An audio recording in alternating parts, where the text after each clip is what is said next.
Arratsaldeon, Lehendakari, Ministro de Exteriores, Unión Europea y Cooperación del Gobierno de España, Deputy Secretary General of the United Nations, Secretaria de Estado para la Agenda 2030, BBKko presidentea, eskerrik asko gurekin izateagatik. Ongi etorri Nazio Batuen Lokal 2030 koalizioaren idazkaritzaren egoitzaren irekitze honetara. Gaurkoa oso egun garrantzitsua da Bilborentzat, Euskadirentzat eta Espainiarentzat. Egoitza honen bidez, munduko beste hiri, eskualde eta herrialde batzuk garapen iraunkorreko helburuak betetzera animatuko dituen motor bihurtu nahi duelako. Seguramente para muchos de quienes están aquí será la primera vez en Euskadi. Lo cierto es que si ustedes hubieran venido hace 30 años, no podrían imaginarse que esta ciudad acabaría convirtiéndose en lo que es. Hace solo 30 años, esta era una ciudad ruda, áspera, gris y con escasas esperanzas para los jóvenes. Hoy, sin embargo, es un lugar multicolor en el que conviven el conocimiento universitario, la cultura, la movilidad sostenible y la diversidad lingüística y social.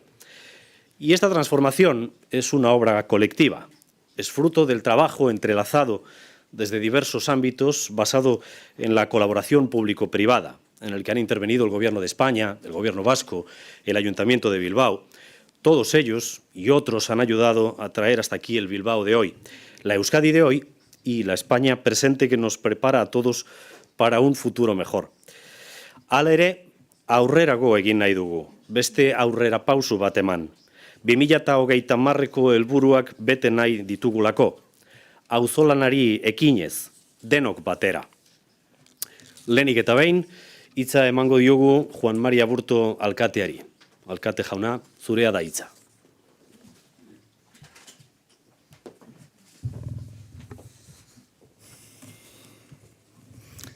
Arratsaldeon guztioi, good evening, buenas tardes. Lehendakari, Nazio Batuetako idazkari nagusi ordea, ministroa, agintariok, lagunok, ongi etorri Bilbora. Bilboko alkatea naizen aldetik ohore da ekitaldi hau Bilbon egitea. Ta zuen aurrean agertu naz, eskertuta, bezain konprometitua. First of all, I would like to give you a very warm welcome to the city of Bilbao. The 31st October 2022 marks a before and an after in our city. As of today, we are the local 2030 Secretariat of the United Nations, and I am sure that Bilbao will deliver. Bilbao accepts this challenge to be the driving force of values, with commitment, enthusiasm, and pride. Bilbao is a city of values with a capital V, where present and future sustainable development is based on firm values and which define the city with its citizens. Our values and the CDGs are fully aligned, united, and go hand in hand, and one cannot be understood without the other. The City Council is truly committed. We have been incorporating the 2030 agenda into our municipal policies and also into the life of the city, thus sharing it with our citizens. Vivimos desafíos urgentes e impostergables que afectan al planeta y a la humanidad en su conjunto, y que, como bien nos enseña la Agenda 2030 de Naciones Unidas, exigen la acción colaborativa de todos los actores para transformar las realidades sociales, económicas, medioambientales de cada uno de los territorios del planeta donde habitan las personas, donde estos desafíos adquieren caras, nombres, realidades, y debemos hacerlo sin dejar a nadie atrás. Teniendo en cuenta esta situación que nos afecta a todas y todos, la ONU quiere y necesita a los gobiernos locales y viceversa para alcanzar en sus objetivos. Esta coalición es fundamental para atender nuestros compromisos con las personas, a nivel global, desde la ONU, a nivel local, desde las ciudades. Por todo ello, Bilbao ha querido ser una de las entidades promotoras de este secretariado y estamos muy orgullosos de hacerlo posible junto al resto de instituciones y organizaciones para garantizarle todo nuestro apoyo durante muchos años. Idazkaritzari esker, Bilbotik munduari begiratzen diogu eta mundutik guri begiratuko digute. Berriro Bilbori begiratuko diote. Bilbo balioen hiria da. Inklusiboa, modernoa, nortasun sendoko eta kidetasun zentzu handiko herritarrekin, kohesionatuta, erresilientea. Gainera, eragile eta entitate publiko eta pribatuen zare bat dugu. Eragile eta entitate horiek berritzaileak eta konprometituak dira. Eta dagoeneko munduaren aurrean erakutsi dute ahalmena sobera daukatela epeluzeko proiektu komunak biztaratzeko eta proiektuok gauzatzeko helburuz elkarlanean aritzeko. Kemenez. Horren emaitza da hiri industrial bat gaur egun gozatzen dugun hiri erakargarri eta lehiakorra bihurtu dela. Garapen jasangarriaren aldeko konpromisoaren bidez. Bilbok laguntza eman nahi du.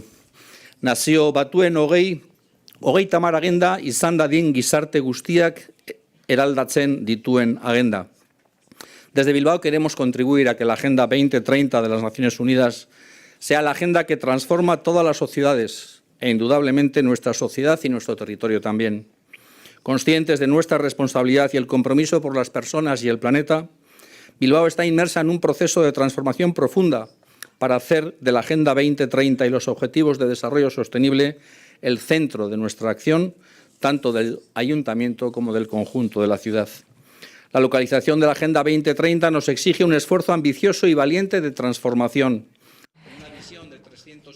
Bizioa 360 gradukoa da, eta horrela erakusten dugu zer den gure hiria, eta ulertzen dugu Agenda 2030 soilik lor daitekeela eraldaketaren bidez, eta eraldaketa hori sistemikoa izan behar da, dinamikoa, parte hartzailea, eragile anitzekoa eta kolaboratiboa.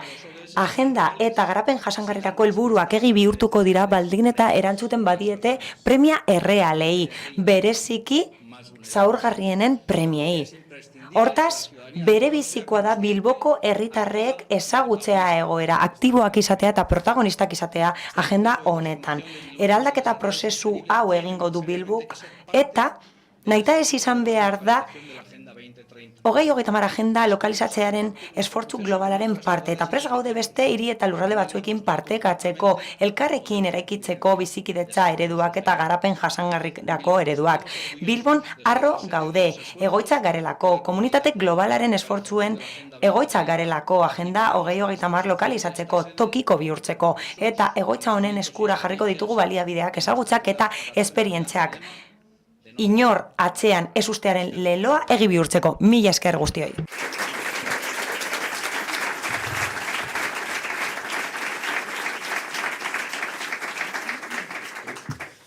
Eskerrik asko, alkate jauna.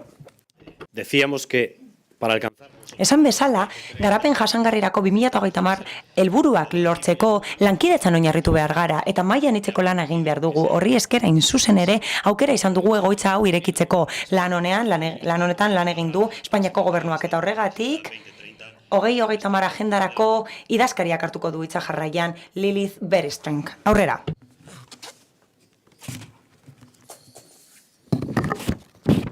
Perdón.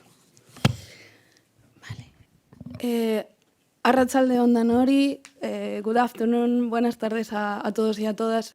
Arratsalde on denoi. Plazera da niretzat hemen negotea, Bilbon negotea, nire lagunen eta zeniden lurra den honetan. Amina Mohamed, agurgarria, Nazio Batuen idazkari orde nagusia. Eskerrik asko hemen egoteagatik, lehendakaria, Bilboko alkatea, kanpo gaietarako ministroa, UN Habitateko zuzendari betearazlea, BBKko presidentea, ordezkariak eta gizarte zibileko ordezkariak, eskerrik asko guztioi hemen egoteagatik, eskerrik asko hain egun berezi honetan egoteagatik eta guri gonbidatzeagatik. Lehenik eta behin, gizarte eskubideetako Jone Belarra ministroaren ordez agurtu nahi zaituztet. Beraz opozik egongo litzateke hemen. Hau ospakizun bat da, zoriondu behar dugulako geure burua, aukera daukagulako egoitza hau inauguratzeko. Lokal 2030 Nazio Batuen ekimena barne hartuko duena administrazio desberdinen lanari esker. Administrazio desberdin horiek hemen daude eta hirien nazioarteko eguna paregabea da hori egiteko. Hala, areto honetan gaudenok ondo dakigu azkenengo 3-4 urteotan gertakari oso tamalgarriak gertatu direla eta askotan ziurgabeak izan direla pandemiak, krisi ekonomikoa, Ukrainiako inbazioa eta inflazio altuak edo orain arte ikusi gabekoak. Horregatik orain guretzat berebizikoa da agenda gure gidarik handizaleena izatea eta ibilbide horria izatea berebizikoa da hori. Espainiako gobernutik badakigu soilik lortuko dugula agenda 2030 betetzea tokiko erakundeen eta eskualde erakundeen lanarekin eta tokiko erakundeak berebizikoak direla ziurtasunak eskaintzeko eta lehenengo lerroan daudelako krisialdiei aurre egiteko. Erronka global asko ditugu eta horiei aurre egin behar diegu eta horregatik berebizikoa da tokiko ekintza. Beharrezkoa da hurbiltasunetik aztertzea egoera, hurbiltasuneko harremana edukitzea herritarrekin eta lehen ezagutzea egoera. Hau da, tokiko politikaren eraldaketarako potentziala behar dugu eskubideak eta justizia soziala gauzatzeko denontzat. Horretarako, badaukagu garapen jasangarrirako estrategia. Guk aurkeztu genuen nazio batuen aurrean eta nazioarteko erkidegoaren aurrean joan den urtean garapenerako foroan. Estrategia hau ibilbide horri bat da. Horrela aukera izango dugu eraldaketak askartzeko, aurrera egiteko gure etorkizunera begira. Hori garatu nahi dugulako barruan eta kanpoaldean. Eta hori egiten du baterako lanean, elkarrizketan eta gobernantza bateratuan oinarrituta. Baina horrez gain gure herrialdetik aurrerapen asko egin dira eta aurrera pausoak eman dira. Eta nabarmendu nahi dut ekimen horien artean tokiko entitateen sarea. Sare honek tokiko gobernu asko hartzen ditu barne eta batera 26,6 millones de personas concretamente. Por eso quiero aprovechar también para dar las gracias a todas ellas y demostrar que el potencial y el compromiso que tiene nuestro país. Guk konpromisoa daukagu herrialde bezala garapen jasangarrirako eta gaur sede honen egoitza honen inaugurazioarekin jauzi kualitatiboa ematen dugu eta sakontzen dugu gobernantzarekiko konpromiso honetan eta tokiko politikatik lan egingo dugu eta horrela tokiko bihurtuko dugu 2030 agenda. Horri esker beste finantzazio hilo bat sustatuko da beren beregi eremu honetako proiektuetarako eta hori egingo da nazioartean garapen jasangarrirako helburuak betetze aldera. Eta gainera partekatutako konpromisoa daukagu Espainiako gobernutik eta gizarte eskubideen eta 2030 agendako ministeriotik. Zalantzarik gabe inplikatuta gaude proiektu honetan eta ziur gaude idazkaritzaren lana funtsezkoa izango dela etorkizunera begira zabaltzeko garapen jasangarrirako helburuen betetzean, nazio batuen agenda betetzeko eta horrela askartzeko garapen jasangarrirako helburuen betetze maila tokiko mailan eta nazioartean orokorrean. Bukatzera noa, baina gustatuko litzaidake alkateak esandakoa aipatzea. Gure handizaletasun nagusia izan behar da 2030 agenda ez izatea errealitatetik urrundutako errealitate bat, politika zehatzak dira, eta gainera oso agenda zehatza da gobernua garatutakoa, beti ere beste gobernu batzuekin elkarlanean, eta bukatzeko eskerrak eman nahi dizkizuet guztioi zuen implikazioagatik eta lankidetza irmoagatik posible egin duzuelako ekimen hau. Erronka asko ditugu oraindik ere, eta ziur nago esfortzuarekin, borondatearekin eta lanarekin gai izango garela gure helburuak erdiesteko. Eta bide horri ekingo diogu elkarrekin. Horrela, elkarrekin gauza garrantzitsuak lortzen direlako. Mila esker.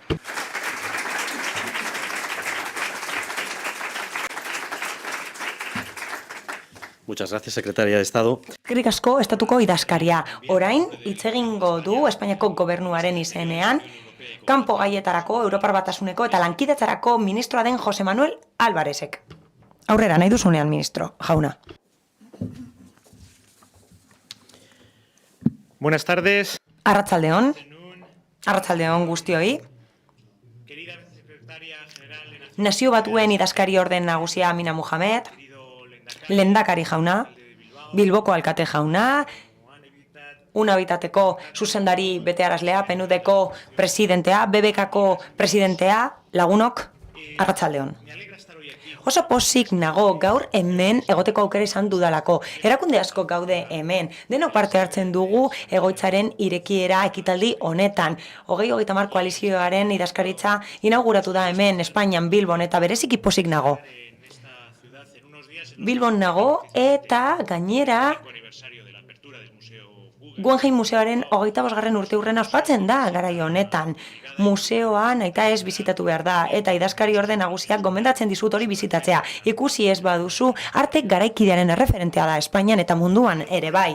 Balioan jarri nahi dut gaurko bizita. Amina Mohamed bizitan dago, bera idazkari orde nagusia da, eta etorri da beste UN Habitateko ordezkariekin eta Nazio Batuen Garapenerako programako ordezkariekin hirien nazioarteko egunean. Bera hemen dago gaurkoan gurekin, eta horrek erakusten du oso egun garrantzitsua dela eta gure hiriak oso garrantzitsuak eta esanguratsuak direla garapen jasangarrirako helburuak lortze aldera. Eta gainera horrek nabarmentzen du Espainiaren papera lider bezala horrelako ekimenetan.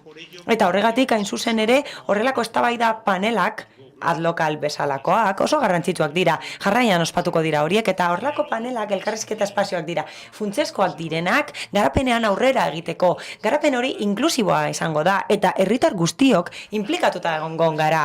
Egoitza hau irekitzen ari gara gaur, lokalizazioa egiten ari da, hau da, inaugurazioa egiten ari da, eta testuinguru oso konplexuan gertatzen ari da. Krisialdi globala dago, krisialdiak interkonektatuta daude, eta arriskuan jartzen dituzte garapen jasangarrirako helburuak, eta hori hala izango da, esfortzu gehigarria egiten ez badugu jada. Gaurtik hasita, lehenik eta behin COVID-19 pandemia, eta berriki Ukrainako bidegabea den Errusiaren inbasioa, eta horren ondorioek eragin nabarmena dute gure herritarren bizitzarengan, eta bereziki zaurgarrienen bizitzarengan. Eta horregatik berretsi behar dugu inoiz baino gehiago gure konpromisoa.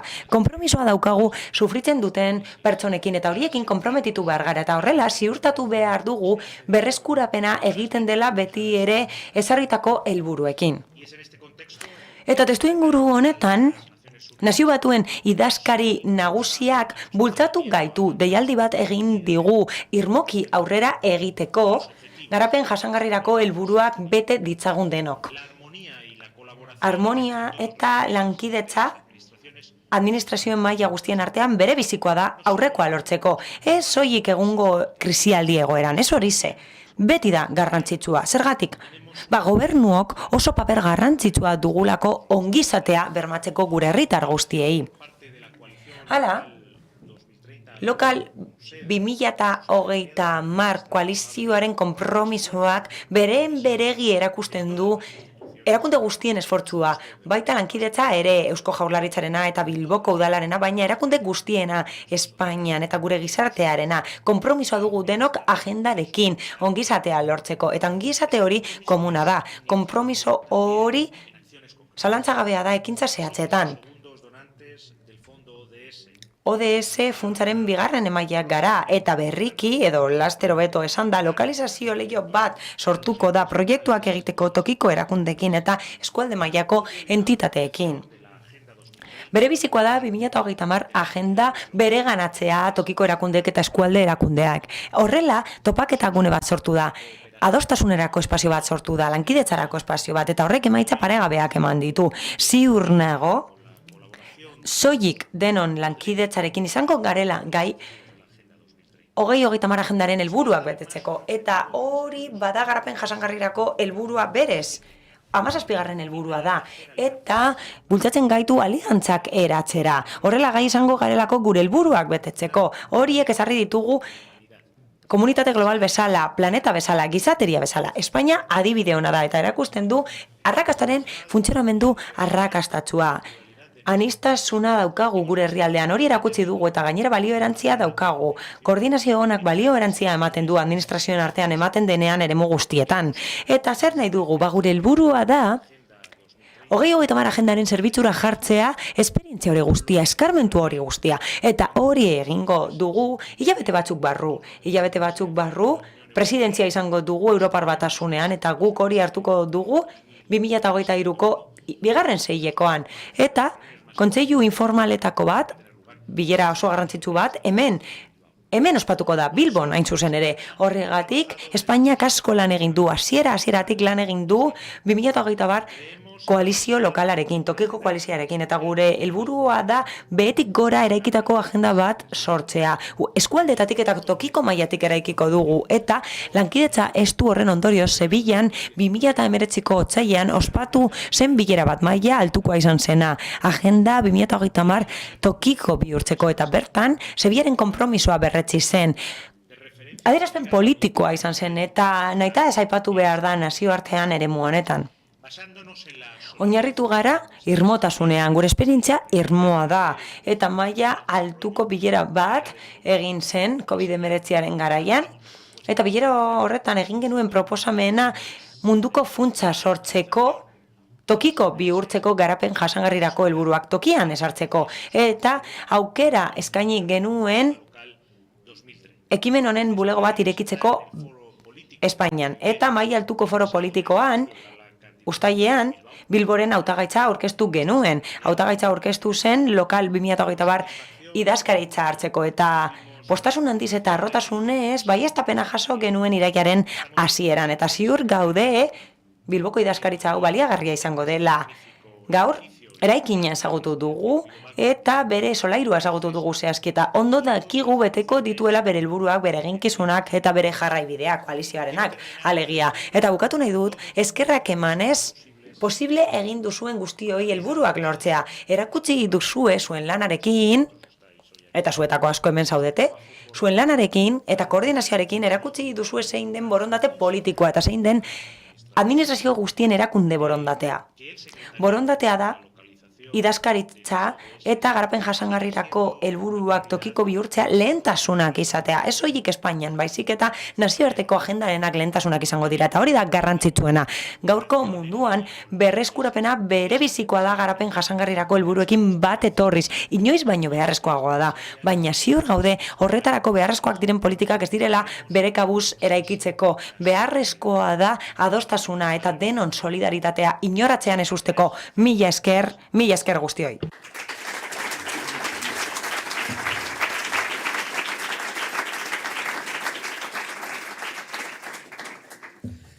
Muchas gracias, señor ministro. Eskerrik asko, ministro jauna. Orain Iñigo Urkullu Renteria lehendakariarekin, aurrera, lehendakari jauna.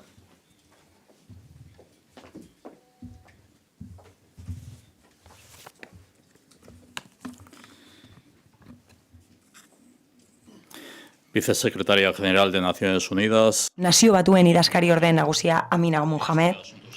Kanpo gaietarako Europar Batasuneko eta lankidetzarako ministroa den Jose Manuel Álvarez jauna. Lilith Bestringe estatuko idazkaria. Gorantziak Jone Belarra ministroaren ere bai. Steiner, director. Hakim Steiner.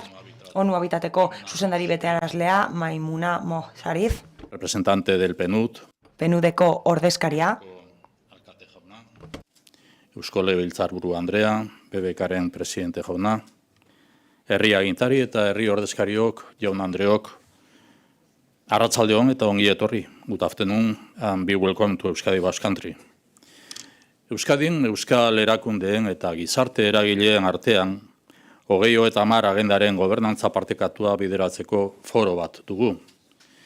Foro horretan parte hartzen dute Eusko Jaurlaritzako sailburu guztiek, 3 foru aldundiek, eudelek eta hiriburuetako udalek, unibertsitateetako errektoreek, 3. sektoreko erakundeen ordezkariek, bai eta lankidetza publiko-pribatuaren eta hainbat klasterren ordezkariek ere. Joan den urriaren 25 izan genuen hemen Bilbon foruaren osoko bilkuraren azken bilera.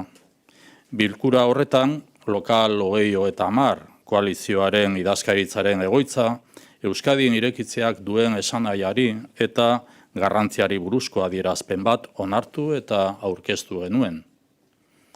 Adierazpen horren edukiak Euskal Erakunde eta eragile sozialek lokal 2030 egoitzari egiten diogun ongietorria adierazten du. Krisi, ziurgabetasun eta eraldaketa sistemikoen garaian gaude. Gizateria eta gizateriaren erronken inguruan adostasunak lortzeko eta mantentzeko zailtasunak areagotzen ari dira. Egoera horren aurrean, 2030 agenda premia eta aukera bat da. Agenda, proiektzio globala eta tokiko aplikazioa duen tresna da, gizagarapen iraunkorra eta inklusiboa sustatzeko baliagarria da. Duela 3 urte, 2019 urtean, Nazio Batuek ekintzaren hamarkadarako deia luzatu zuen. Dei hori egiaztapen bikoitz batetik sortu zen. Estatuetako gobernuen 2030 agendaren garapena ez da nahikoa izaten ari, eta garapen jasangarrirako helburuei buruzko eskumen gehienak estatupeko gobernuetan daude. La localización de los objetivos. Garapen jasangarrirako helburuen lokalizazioa bereziki garrantzitsua da, gero eta garrantzitsuagoa da Nazio Batuentzat. Eta Euskadin Lokal 2030 egoitza egotea zentzuduna da, bai orain, bai etorkizunean. Estatus azpiko gobernuek paper bere bizikoa izan behar dute Agenda 2030 gobernantzan. Bere konpromisoa estrategikoa delako horrela garapen jasangarrirako helburuen balantzea hobetzeko. Txirotasunaren aurka borrokatzea, genero berdintasuna, hezkuntza, klima aldaketa, planeta zaintzea, hazkunde ekonomiko inklusiboa, hiri eta komunitate erkidego jasangarriak, justizia edo bakea besteak beste erronka globalak dira, baita tokiko erronkak ere, eta horiei aurre egin behar diegu denok batera. Erronka horien efektuak areagotu dira pandemiarekin eta Ukrainiaren inbasioarekin. Eta Euskal Erakundeak eta Trantsizio sozialerako eta Agenda 2030ko eragile anitzeko foroan ordeztutako entitateok ongietorria ematen diogu idazkaritzari eta eskertzen dugu Nazio Batuen erabaki hau. Hala, egoitza hau aitorpen bat da. Horrela, aitortzen da Euskadin egindako ibilbidea Agenda 2030 eremuan eta funtsean etorkizuneko konpromiso bat da. Gure ongietorria adierazteko modurik onena da berrestea gure konpromisoa garapen jasangarrirako 17 helburuekin. Konpromisoa hartzen dugu horiek tokian esartzeko eta konpromisoa hartzen dugu maila anitzeko eta eragile anitzeko gobernantzarekin. Konpromisoa hartzen dugu eta zehatzaren metodologiaren alde egiten dugu. 2030 agendak behar du hitzetatik egitateetara pasatzea. Ongi etorria ematen diogu Lokal 2030 honi eta berresten dugu horretarako gure konpromisoa garapen jasangarrirako helburuak betetzeko eta konpromisoa berresten dugu trakzio proiektuak bultzatzeko. Berresten dugu gure konpromisoa adierazle partekatuak eta alderagarriak jarraitzeko eta ebaluatzeko eta konpromisoa hartzen dugu aurrekontuak garapen jasangarrirako ikuspegiarekin egiteko. Konpromisoa daukagu Agenda 2030 balioak zabaltzeko. Mundua ez da behar bezain azkar aurrera egiten ari.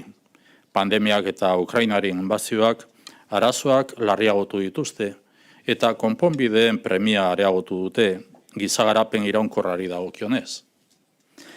Proaktibitate handiagoa behar dugu arlo zehatzean eta eraldatzailean. Gizagarapen solidarioa, iraunkorra, bidezkoa, demokratikoa eta erantzunkidea lortu nahi dugu. Horregatik eta horretarako, 2030 agendak dakarren interpelazio eraldatzaileari erantzun positiboa eman behar diogu. Hori da gure ongietorria eta hori da gure konpromisoa. Eskerrik asko.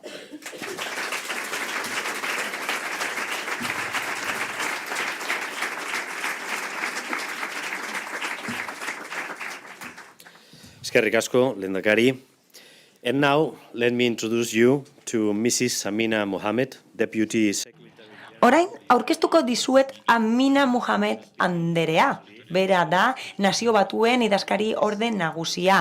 Eta itzegin ostean alde egin beharko du. Beraz, Mohamed Andrea, nahi duzunean, ongi etorri eszenatokira. Well, thank you very much and good evening everyone. Eskerrik asko eta arratsalde on guztioi. Lehenik eta behin, eskerrak eman nahi dizkiot kanpo gaietarako ministroari. Eskerrik asko etortzeagatik lehendakariari, Bilboko alkateari, eta noski, beste batzuei eskerrik asko nire kidei.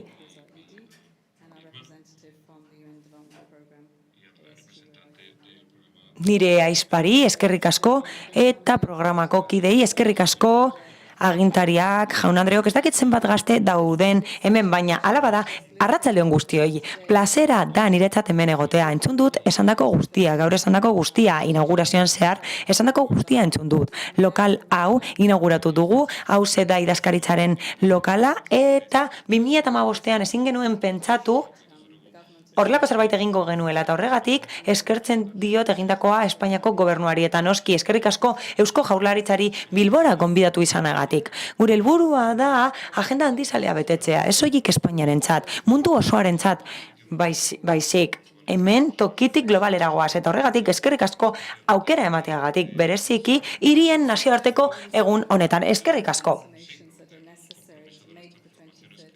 Eraldaketa asko behar dira, agenda betetzeko, eta hori hala da bai hemen, bai mundu osoan, eta plazera da hainbeste jendek babesa ematea Bilbon online eta presentzialki. Askok mugarri hau ospatzen dute 2021ean hasiak landatu genituen eta orain sare estrategikoa daukagu Nazio Batuen sistema osoan eta harago. Beraz, Nazio Batuen izenean hitz egiten dizuegu, herrialde asko daude eta programa asko daude, orain txertatzen ari direnak. Hala, mugiarazten ari gara hitzarmen desberdinak eta horrek lotura dauka 17. garapen jasangarrirako helburuarekin. Eta horrek katalizatzen ditu ikuspegi berritzaileak. Eta gainera, hori inspirazio iturria da, inor atzean ez usteko eta lekurik atzean ez usteko. Lagunok, aitortzen dugu hiriak oso garrantzitsuak direla, pertsonentzat, komunitatentzat eta ekonomiarentzat. Munduko herritarren erdia bizi da hirietan eta munduaren bieren hirietan biziko dira 2050erako eta hirietan bizi ez direnek ere aukera daukate hiri kulturan bizitzeko eta horregatik hiri kultura horrek eragiten die. Eta zer egin behar dugu? Hiri plangintza hobetu eta gainera funtseskoak diren estrategiak ezarri behar ditugu arazo hauek gainditzeko zerbitzu publikoak eman behar ditugu. Gainera kontuan hartu behar dugu arreta sanitarioko sistemen arreta denontzat eskuragarriak izan behar direnak eta garapen jasangarria sustatu behar dugu hirietan. Hiri askok dagoeneko egin dute trantsizio hori energia berriztagarrietarako helburuak ezartzen dituzte eta azpiegitura erresilenteak sortzen dituzte eta hiria karbono emisioen 70% baino gehiago dira eta horrek esan nahi du ekarpen itzela egin dezaketela berriztagarrietarako trantsizioan laguntzeko. Espero dut 2023ko gailurrean parte hartzea eta aurrera pauso guztiak askartu behar ditugu herrialde guztietan, baita txiroenetan ere. Hala, ekintzen hamarkada bat egin zen COVID-a baino lehen, baino ez genekien 3 urtez geldiaraziko zela mundua birusaren aurka egiteko, baina ondo dakigu boterea dugula aldeak lortzeko eta desberdintasunak lortzeko bai banaka, bai kolektiboki. Bideak sor ditzakegu garapen jasangarrirako, eta hori erakutsi dugu. Gustatuko litzaidake zorionak esatea Espainiari bere konpromisoagatik, zorionak Espainia. Eta zorionak Euskadiri ere bai, zorionak estrategia hau ez sartzeagatik garapen jasangarrirako helburuan. Hori konpromiso soziala da, bermatzeko COVID-19aren osteko berreskurapenak trantsizio ekologikoa barne hartzea eta horretarako gainera giza eskubideak epizentroan egongo dira gure politiketan. Espero dut idazkaritza honek aukera izatea bere eskarmentua baliatzeko, tokiko prozesuak garatzeko eta ekintza gehiago sustatzeko. Ekintza horien erdigunean gazteak egon beharko lirateke. Aliantza publiko pribatuak berrikuntza eta teknologia berrien erabilera sortzailea beharrezkoak dira. Hala, lokal 2030 koalizioak baliabideak uztartuko ditugu Nazio Batuen barruan. Eta horrek aukera emango du energia, digitala eta trantsizio urdinak eta berdeak egikaritu alizateak garapen jasangarrirako. Hala, badaude tokiko eraldaketa ekintzak eta horiek finantzazioa beharko dute epe luzerako analisi estatistikoa beharrezkoa izango da, hezkuntza eta beste eremu asko beharrezkoak izango dira, baina beno, elkarrekin lan egitean ziur nago, aukerak izango ditugula mekanismoak sortzeko, finantzazio publiko eta pribatu handitzeko eta babes tekniko gehiago lortzeko. Nazio Batuen sistemarekin batera, pres gaude, zuekin lan egiteko, ekimena abian mantentzeko lagunok jaun-andreok, idazkaritzaren funtsesko paperetako bat da, nabarmentzea lan hori eta beste eskualde eta hiri batzuetara eramatea. Idazkaritza hau plataforma bat izan behar da, berrikuntza sustatzeko eta aurre egiteko tokiko erronkei mundu osoan. Nik espero dut agintaritza duen ahotsa izatea eta ordezkatzea hiriak erabakiak hartzeko prozesuetan. Barne hartuta 2023ko gailurra eta beste gailurra. Ospatuko dena 24an. Espero dugu Espainiak paper edo lidergo paperra edukitzea. Eskerrik asko Espainiako gobernuari, Eusko Jaurlaritzari, Udalari eta BBK Fundazioari. Eskerrik asko guztioi.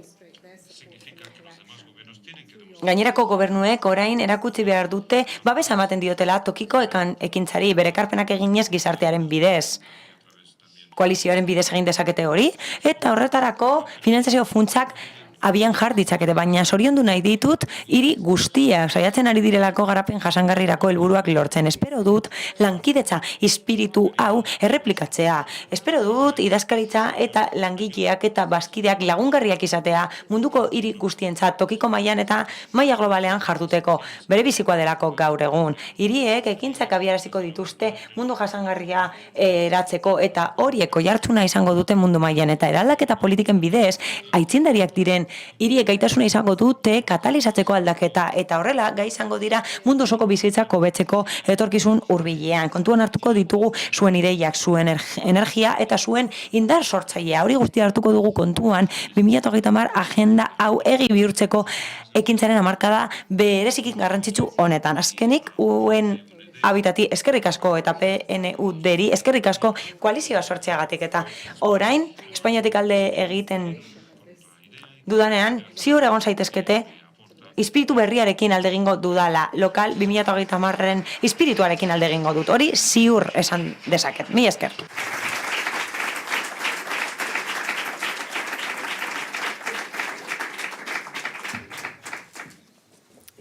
Thank you, Mrs. Mohamed. Jarraituko dugu, Nazio Batuen lokal 2030 koalizioaren idazkaritzaren irekira honek gaur hirien munduko egunarekin egiten du bat. Horregatik, azpimarratu nahiko genuke, udalek eta toki erakundeek garatzen dituzten politika eta ekimen horietatik, gainerakok asko ikas dezakegula garapen iraunkorreko helburuak lortzeko bide hori azkartzen.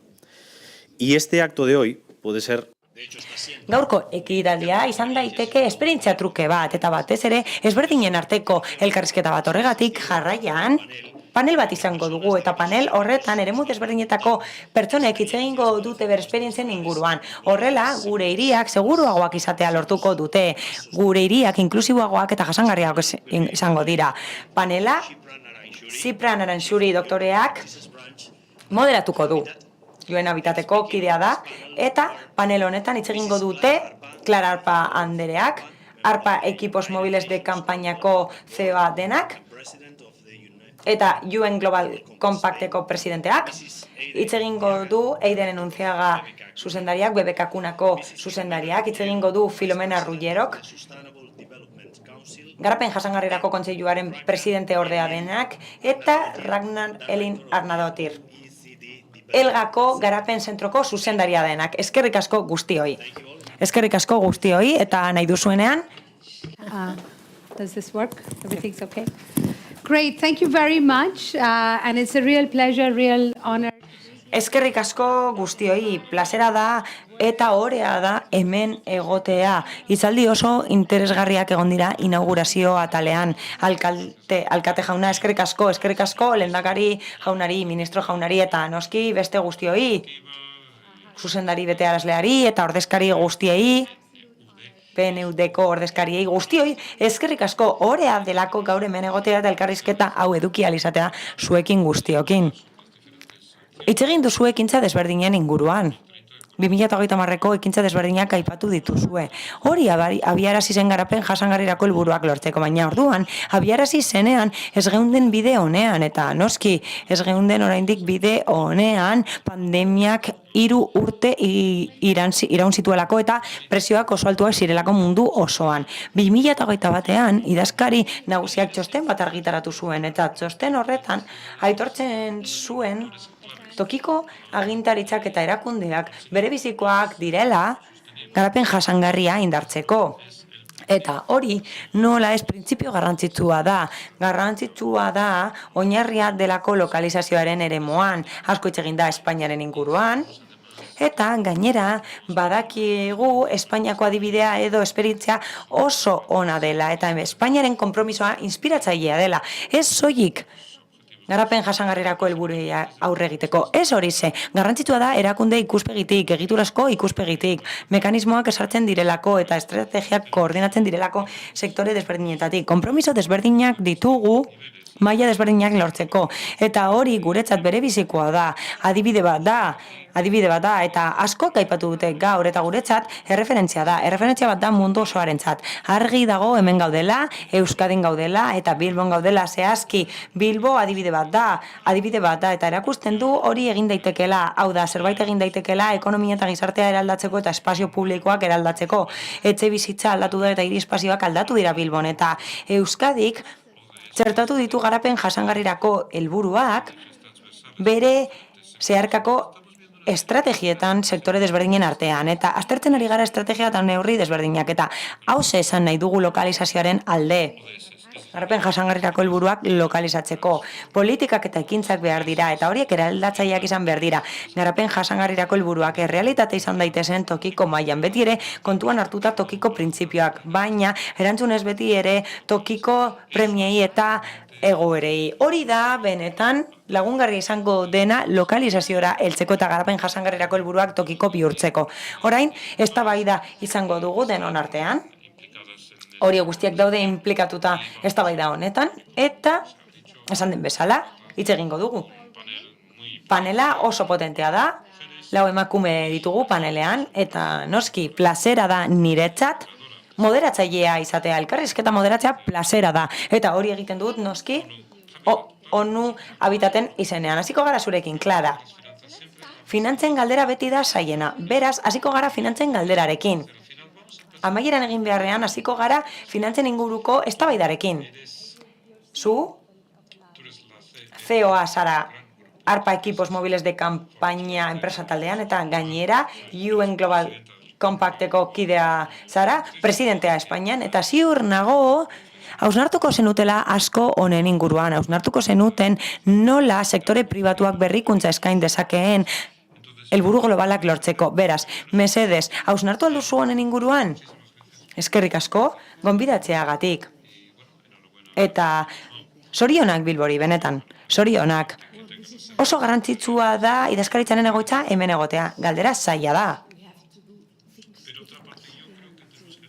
Baina nik uste dut, gauza zailak egin behar ditugula, eta erraz bihurtu behar ditugula. Tokiko gobernuek eta eskualde gobernuek hurbiltasun handiena dute herritarrekiko, oso hurbil daude herritarrengandik, eta enpresa gehienak etxeak dira.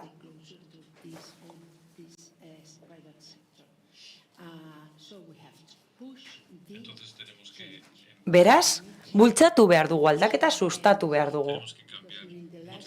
Gauza asko aldatu behar ditugu. Izan ere, azkenengo 70 urteotan, garapen maila itzela izan dugu.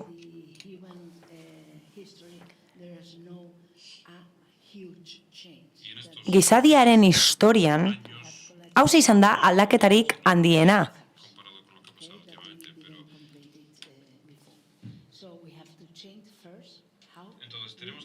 Beraz, lehenik eta behin pentsatu behar dugu, nola alda gaitezke, nola kudea dezakegu hau guztia, nola fabrikatzen dugu, nola kontsumitzen dugu. Lehenik eta behin, maila pertsonalean, banako gisa, eta gero, zer egin behar dugu enpresok. Beraz, bestelako pentsamoldeak sortu ahal baditugu errazagoa izango da, finantzatu behar dugu aldaketa. Beraz, nire iritzi apalean zenbait gauza aztertu behar ditugu, lehenik eta behin berrikuntza. Aldatu behar ditugu gauza asko, eta beharrezkoa da berrikuntza. Beharrezkoa da digitalizazioa ere bai, eta zer egin behar dugu? Birziklatu behar ditugu pertsona horiek guztiak, denok gaude ohituta gauzak aldaketarik gabe egitera, eta hori da aldatu behar den lehenbiziko gauza. Baina ez badugu atzean geratu nahi finantzatu behar dugu aipatutako guztia, finantzatu behar dugu prestakuntza eta hezkuntza ere bai, eta pentsatu behar dugu aldaketa hori guztiak gertatuko direla. baina beti ere garapen jasangarriaren ikuspegitik hori bere bizikoa da. Nola finantza dezakegu hori, nola finantza dezakegu berrikuntza, eta bigarrenik, nola finantza dezakegu prestakuntza, nola finantza dezakegu hezkuntza? Bere bizikoa da hori txertatzea edo lortzea.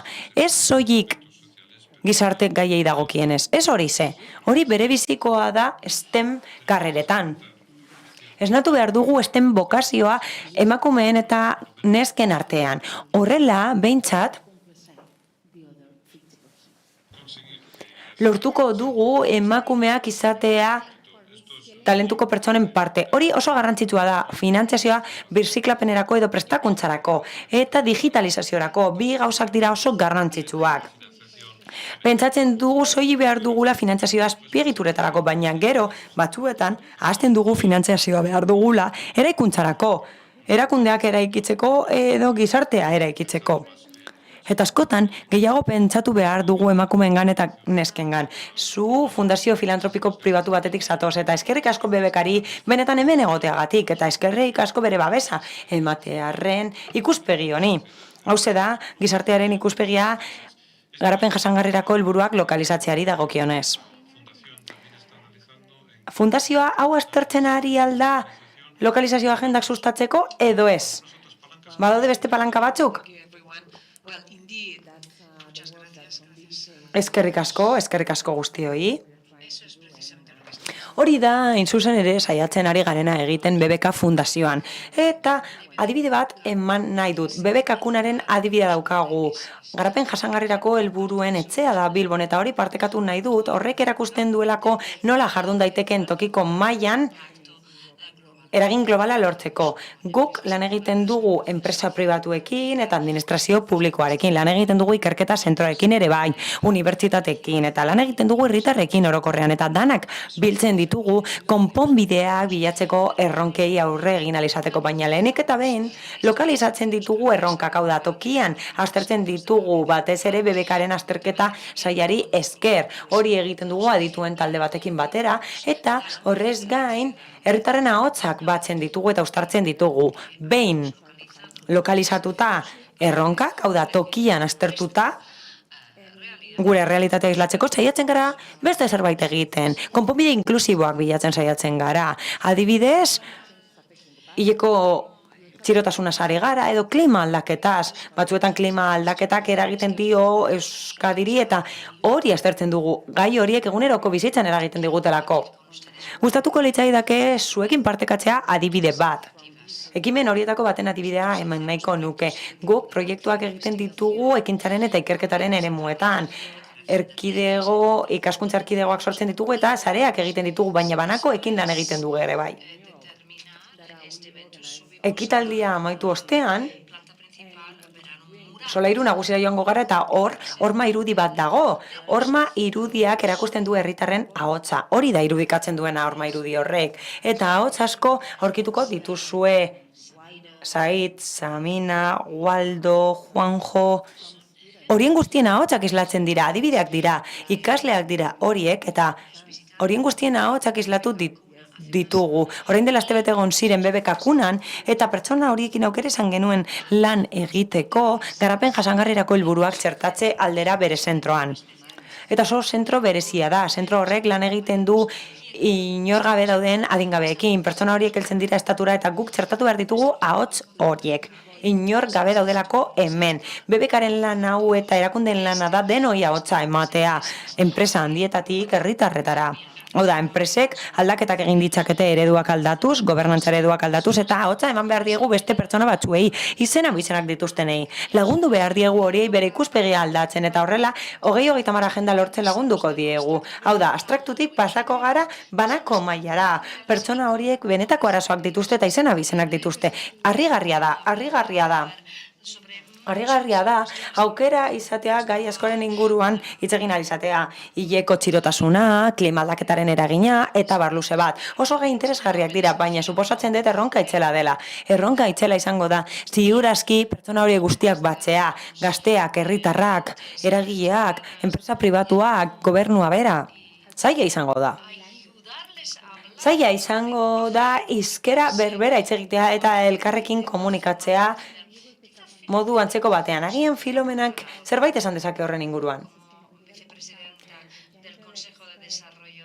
Garapen jasangarrirako kontseiluko presidente ordea zara, genero aditua zara, eta entzun ditugu erronken adibide batzuk eta emakumeen arazoen adibide batzuk. Hori guztiak entzun ditugu jada, baina galdera hauxe da.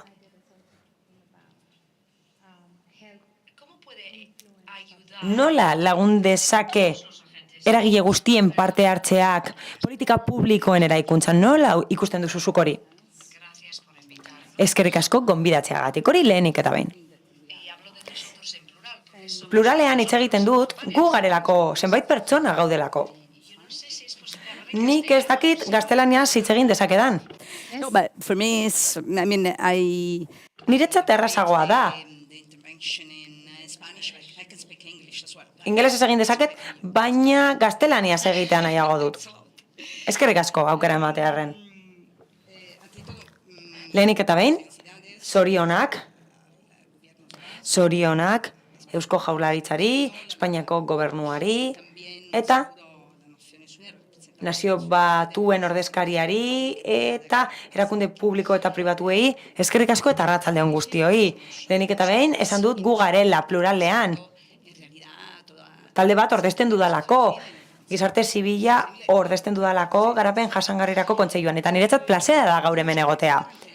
Lehenik eta behin, gogoratu behar dugu antolatutako gizarte zibila eta gizarte anitza parte hartzaileak izan zirela oso modu eraikitzailean. Parte hartu zuten agendaren eztabaida prozesu guztietan Nazio Batuan 2015ko irailean. Beraz, pentsatu behar dugu jada nola nabarmendu ziren garai hartan zenbait kontu. Nabarmendu ziren zenbait koordenatu eta sarri ziren koordenatu horiek exigentzia baten inguruan, gure garaiko exigentzia demokratikoa dago. Erantzunkidetasuna, gizarte justizia, ekitatea eta planetaren zaintza. Horiek ziren printzipio batzuk. Gaur zalantzarik gabe, uste dugu gizarte zibilak erabat onartu dituela erronkak. Agenda hori eraldatzailea da, eta herritarren papera berebizikoa izango da hori bideragarria izan dadin maila guztietan. Eta ezarritako esparruen barruan gizarte zibilak rol desberdinak ditu. Baina gustatuko litzaidake horietako batzuk besterik ez komentatzea. Rol horiek ez dira esklusiboak, hori esan nahi nuen, eta partekatzen dituzte beste eragile batzuekin. Eta hori egiten da plangintza zikloan, segimendu eta ebaluazio zikloan, politika publikoak ebaluatzen direlako, eta horiek laguntzen dutelako lurralde izaera ematen agenda 2030-ari. Eta guk uste dugu koalizio hau bere bizikoa dela. Ni Filomena naiz, eta nire izenean esan dezaket, praktikan jartzen dudala hori nire eguneroko lanean. Izan ere, harreman hori sortzen dugu eta harreman zuzena da. Eta beti parte hartzailea izaten da maila desberdinetan eta eragile anitzekin. Eta garapen jasangarrirako kontseiluaren eremuan hori egiten dugu kide guztiekin. Eta bigarren gauza bat komentatu nahi nuen. Garrantzitsua da parte hartzea eta gizarte zibil anitzak parte hartzea. Krisialdi garai honetan, gainera, oso garrantzitsua da gainditu ahal izatea performance anitzak. Eta opresio eta bazterkeria guztiak gainditzea. Eta bazterkeria horiek ematen dira klaseagatik, sexu identitateagatik eta beste arrazoi batzuengatik. Hori soilik egin daiteke sexio arteko perspektiba aplikatuz. Uste dut argi dugula eta horretaz gain parte hartzea bere bizikoa da, bereziki emakume ona. Argi dago hemen esan dezakegula.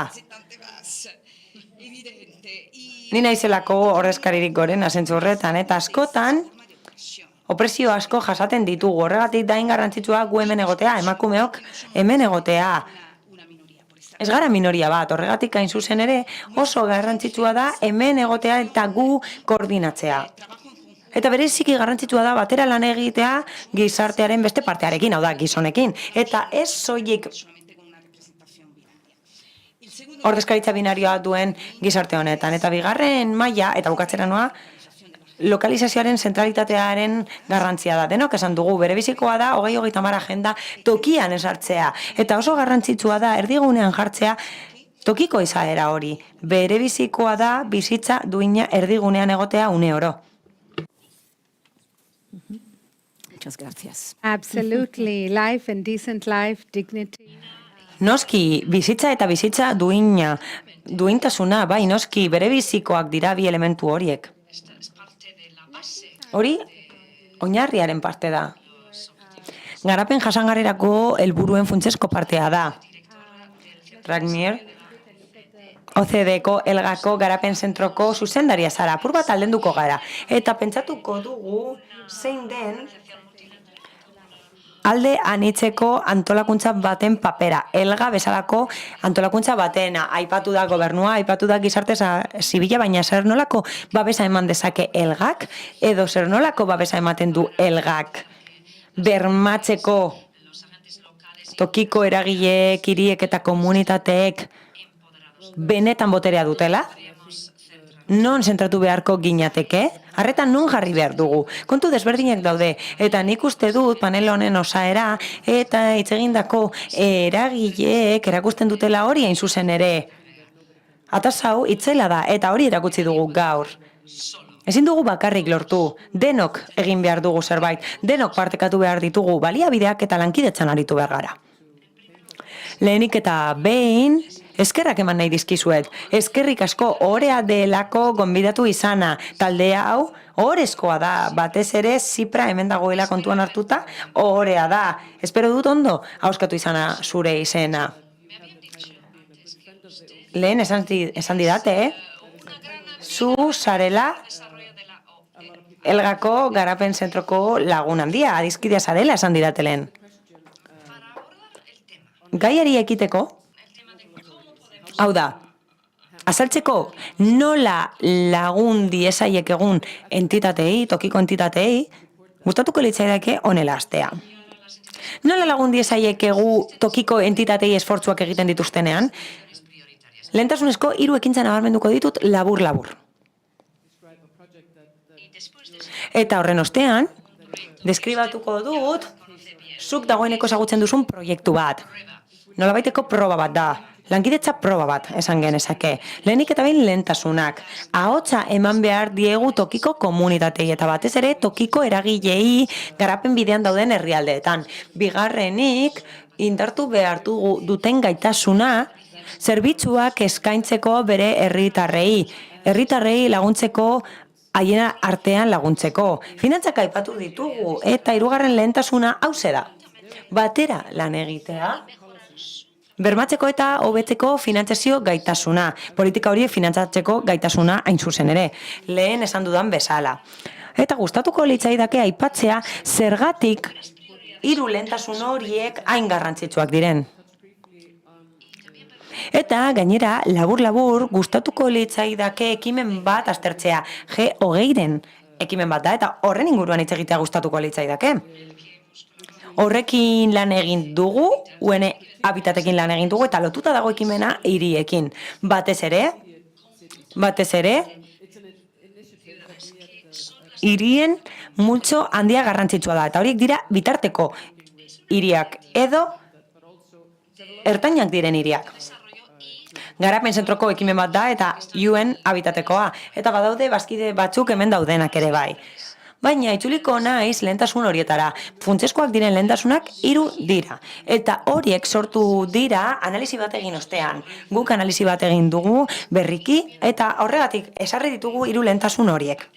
Eta horretarako eztabaidak izan ditugu gobernuekin, tokiko entitateekin, Elgako herrialdeekin, G20ko herrialdeekin eta garapen bidean dauden herrialdeekin. Eta lehen biziko lehentasunera itzulita ahotsaren eta ordezkaritzaren kontua daukagu. Hori da lehen biziko lehentasuna. Premiazkoa da indartzea tokiko eragileen ahotsa hemen denok gaude gaur eta badakigu hori garrantzitsua dela. Batez ere garapen bidean dauden herrialdeetan. Gehiago lan egin behar dugu eta estuago lan egin behar dugu eragile horiekin. Garapenaren eztabaidan, noski. Batez ere hori egin behar dugu orokorrean, baina batez ere ertainak diren hirietarako. Hiri horiek askotan aglomerazioak dira, zentzu askotan Bilbo bezalakoak dira, eta paper kritikoa daukate herrialde guztien garapenari dagokionez, landa eremua konektatzen duelako metropoli guneekin. Idazkari orde nagusiak aipatu du garrantzitsuak direla hiriak trantsizio energetikoan aurrera egiteko eta hiri horiek horren parte integrala dira. Herrialde askotan, garapen bidean dauden herrialde askotan, maiz hiri horiek ahazten dira, hiri ertainak ahazten dira eta ez dute ordezkaritza nahikorik nazioarteko mailan eta ahotsik ez izateak eta ordezkaritzarik ez izateak eragina dute. Horren ondorioz, zailagoa da nazio mailako gobernuentzat eta nazioarteko komunitatearentzat ulertzea zer nolako potentziala duten eta zailagoa da bere premiak asetzea nolabait. Badago bigarren lehentasun bat, eta zein da? Tokiko gaitasuna indartzea, hori da bigarren lehentasuna. Gehiago egin behar da indartzeko hiriko gaitasunak eta planifikatu alizateko eta kudeatu alizateko garapen prozesu guztiak. Horretarako beharrezkoa da gaitasuna hobetzea politika efektiboagoak egiteko. Horien barruan sartzen dira baliabide naturalen kudeaketa eta klima aldaketarako erantzuna. Eta adibide bat emango dut. Lan egin dugu Mozambikeko hiri bateko alkatearekin eta bertan lan egiten ari dira plan bat garatzeko. Mugikortasun plan bat garatu nahi dute klima aldaketari aurre egiteko bere hiria bizigarriagoa izan dadin, baina berarentzat zer da zaiena gaur egun? Zaiena da baliabiderik ez edukitzea bere udalean ez dagoelako baliabiderik proiektu hori aurreratzeko. Beraz, gaitasuna hobetu behar da toki mailan. Eta finantzen gaira itzulita batera lan egin behar dugu, herriekin eta hiriekin lan egin behar dugu, baliabidetarako sarbidea hobetzeko eta finantzatu alizateko bai garapena, bai politikak. Hala, hiri ertainei dagokienez, proportzionalki, eragina pairatzen dute. Inbertsio pribatua mugatua da hiri horietan eta bere zerga oinarria txikiagoa da. Gainera, askotan funtsen transferentzien menpe egoten dira gobernu zentralarekiko eta horrek erakusten du ez dutela ahotsik eta ez dutela gaitasun nahikorik. Beraz, zirkulu bizioso bat dela esan dezakegu. Gainera,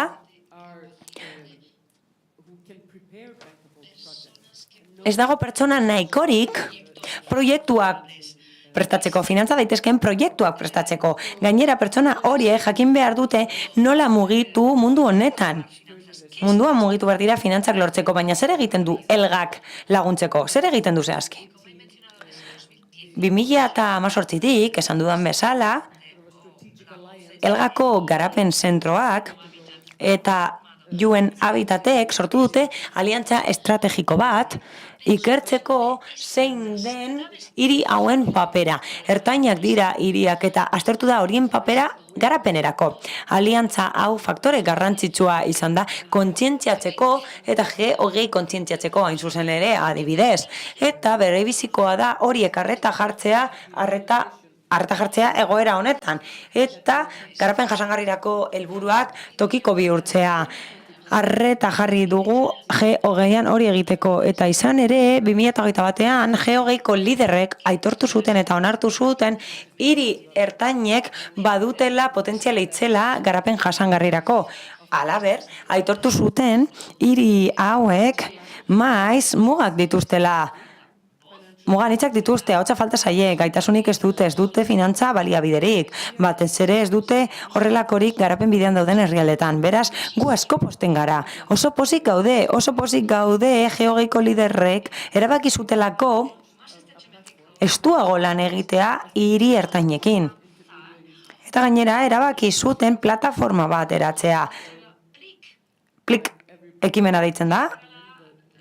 Eta horren helburua da garapen jasangarrirako helburuak tokian esartzea eta hiri ertainekin lan egitea. Plik deitzen da plataforma eta Erroman abiarazi zen, iaz, eta plataforma hori inklusiboa da.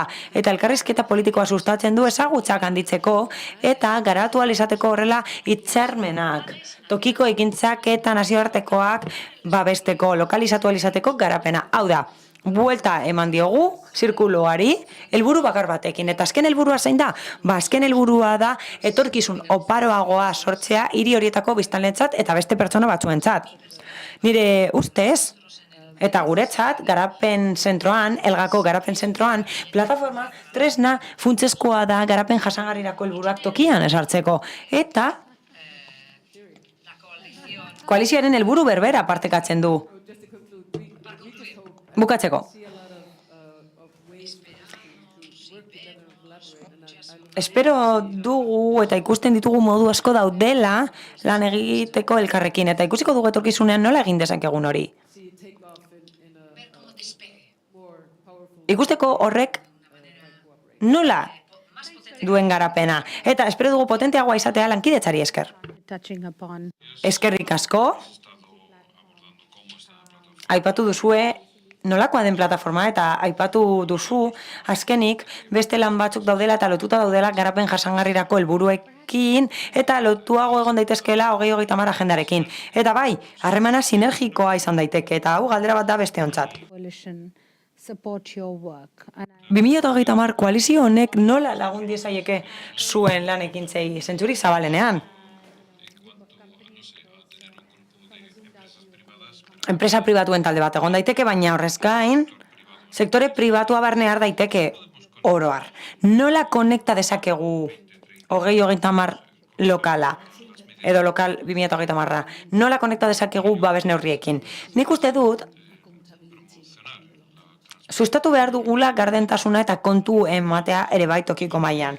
Horiek sustatu behar ditugu eta nire ustez koalizioak lagun dezake gaitasunak eraikitzen. Eta gaitasunak eraiki ditzake txikienengana heltzeko. Zentroengana eta enpresa txikienetara hel daiteke horrela. Eta hori zaila da normalean Espainia bezalako lekuetan. Izan ere, oso sakabanatuta dago gure lurraldea. Eta gune batzuetan ez dago inor, ez dago biztanleriarik. Utzik daude leku asko eta badaude herri txiki asko leku batzuetan, lurralde batzuetan, eta beharrezkoa da babes handia ematea horiei. Hori batetik. Eta bestetik, nola aplika dezakegu agenda hau? Nola egin dezakegu dokumentazioaren bidez, prestakuntzaren bidez? Nola egin dezakegu hori Global Compacten egiten dugun bezala? Batzuetan Global Compactera jotzen dute. Eta zer esaten dute? Ba, esaten dute laguntza behar dutela. Laguntza behar dutela esaten digute agenda ulertzeko eta ezarri ahal izateko. Nik uste dut hau lagungarria izan daitekeela koalizioarentzat. Hau da, nola parte har dezakegu eta ikas dezakegu zer egin behar dugun? Zer egin behar dugu? Ba, egin behar duguna da sentsibilizazio kanpainak egin. Ez soilik hiri ertainetara heltzeko baizik eta txikienetara ere bai, herrietara heldu behar gara, herri txikienetara heldu behar gara, eta funtsean lortu behar dugu eztabaidan parte hartzea, garapen jasangarrirako helburuen inguruko eztabaidan parte hartzea lortu behar dugu. Esan beharra daukagu, garapen jasangarrirako helburuak ez direla bere eguneroko lanean txertatzen den zerbait. Ez hori ze. Hori egin beharko lukete eguneroko lanean. Ura, elektrizitatea hornitu beharko lituzkete, etxeak eraiki beharko lituzkete, eta horiek guztiak dira garapen jasangarrirako helburuak azken finean. Baina askotan, hiri txikienetan, tokiko erakundeek ezin dute hori ulertu eta ezin dute eskurik hartu. Eta gainera, ez dute ulertzen zein den garapen jasangarrirako helburuekiko harremana. Eta nik uste dut, gaitasunaren gaia etengabe aipatzen dela. Jendeak etengabe aipatzen du gaitasuna edo gaitasunak. Nola egin dezakegu hobeto lan erakundeekin antolakuntzekin, koalizio honek nola hobe ditzake zuen ekintzak? Zuk aipatu duzu zer egiten duzuen komunitatearekin, baduzue garapen jasangarrirako etxea hemen, eta ez dakit nola lagun dezakegun. Nire ustez, BBK fundazioa eta fundazioak oroar herritarrengandik hurbil daude. Beraz, nik uste dut idazkaritza honek aukera ematen duela. Itzela dena beste batzuekin ikasteko, horiengandik ikasteko eta jardunbideak partekatzeko. Ziur nago, hubs hauek dagoeneko garatzen ari direla konponbideak erronkei aurre egiteko. Erronka horiek erreplika genitzake eta bere eskala handi genezake. Baina hemen zer egiten dugu? Hemen egiten duguna da erantzun horiek garatzea, aurre egiteko erronka horiei, eta gure helburua da konponbideak garatzea bere eskala handitzeko. Beraz esan genezake harremana alde bikoa dela, baina ez hori ze bakarrik, horrez gain ikusgarritasuna daukagu. Horrelako idazkaritza edukitzean ikusgarritasuna edukiko dugu Bilbon eta Euskadin, eta horrela bultzada bat eman ahalko dugu bai Euskal Herritik kanpo, bai Europan, bai mundu osoan, baina barne mailan ere bai. Horrela sinesgarritasuna lortuko dugu egiten dugun lana bermatzeko eta sinesgarri bihurtzeko. Eta horrez gain beste arrazoi bat ematen digu gure herritarrek, antolakuntzek eta entitate guztiek parte hartu nahi izateko.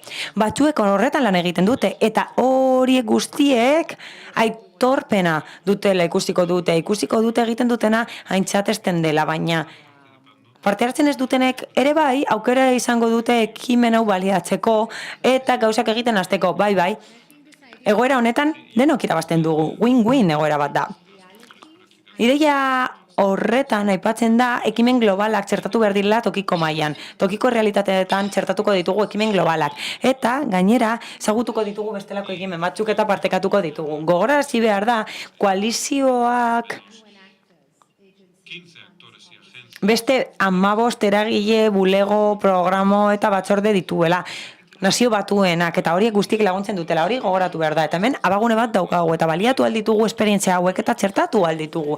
Eta hori egin dezakegu Nazio Batuen sistemaren bidez eta bere presentziaren bidez. Kontuan hartuta hemen bertan eremuan kokatuta dagoela. Badaude beste erakunde batzuk Elga bezalakoa aukera ematen dutenak beste leku batzuetara heltzeko mundu osoan. Gizarte zibilari eta gizarte zibileko eragilei dagokienez, gobernuz kanpoko erakundeak ditugu eta beste erakunde batzuk ditugu eta sareak ditugu. Eta horiei dagokienez, nola lagun dezakegu edo nola lan egin dezakegu zuekin. Gaztelanez hitz egingo dut, aurrera, sentitzen dut. Very important. I would like to speak also in euskera, but Gustatuko litzaidake euskeraz ere hitz egitea, baina ezin. Nik uste dut badagoela erronka oso garrantzitsu bat. Eta hori da komunikazioa. Nola komunikatzen dugu? Hori erronka oso garrantzitsua da. Herritarrekin nola komunikatzen garen, hori oso garrantzitsua da. Eta nola adierazten dugun, nola lotzen dugu globala tokikoarekin. Eta alderantziz, nola egiten dugu hori? Kaleko pertsonek, hau da nire ausokidek adibidez, dendak dituztenek, eta nire seme-alabak zaintzen dituen horrek, edo nire gurasoak zaintzen dituen horrek, pertsona horiek guztiek ulertzeko. Pertsona asko daude, hau da, gure hoteleko gelak garbitzen dituzten pertsonek adibidez, nola parte har dezakete prozesu honetan? Nik uste funtsezkoa dela pertsona horiek guztiak inplikatzea, hitz egitea modu simpleagoan. Oso garrantzitsua da modu simplean komunikatzea eta batez ere, berebizikoa da horiek parte hartzea prozesu honetan. Kontuan hartu erdigunea direla horiek ere. Globaletik tokira pasatzeko prozesu hori berebizikoa da eta berebizikoa da pertsona hori bizitza aldatzeko. Hori ulertarazi behar diegu eta nik uste dut hori dela gizarte zibilaren erronka. Gu gara herritar guztiekiko lotura eta gure analizia, gure proposamena, gure gaitasuna berebizikoak dira. Ahots hori guztiak hartzeko eta premia hori guztiak identifikatzeko. Eta kontuan hartu behar da premia hori guztiak ez daudela. Ase. Kontuan hartu behar dugu hori nola egin behar den, eta lotura esarri behar dugu tokiko agintaritzekin eta estatuko agintaritzekin, eta lortu behar dugu hori guztia bideragarria izatea eta islatu ahal izatea legeetan, araudietan. Gero horiek eragina dutelako pertsonen bizitzengan. Baina guk uste dugu eta emakume gisa askotan bizitzen dugulako zuzenean, adibidez. Orain, hotel bat nengoen eta pertsona bat zegoen garbitzen eta garbitzailea emakumezkoa zen, noski. Nire ama zaintzen duen pertsona emakume bat da. Beraz, nik uste dut lan oso garrantzitsua egiten dugula jasangarritasunerako emakume bezala, ez diet ezer kendu nahi gizonei, baina askotan errol oso garrantzitsuak ditugu emakumeok, oso paper garrantzitsua dugu eta bai oso erronka handia dugu, nik uste dut ados egongo garela honekin. Eta espero dugu premio hori guztiak ase alizatea, ziurazki batzuk ez direlako oraindik ase. Eskerrik asko galderagatik, bai. Eskerrik asko, bai. Bai, nik uste dut, zuk aipatutakoa oso garrantzitsua dela. Nozio hori oso garrantzitsua da. Herritar batzuek zaintzak eman nahi dituzte, edo hiri batzuek zaintzak bermatu nahi dituzte.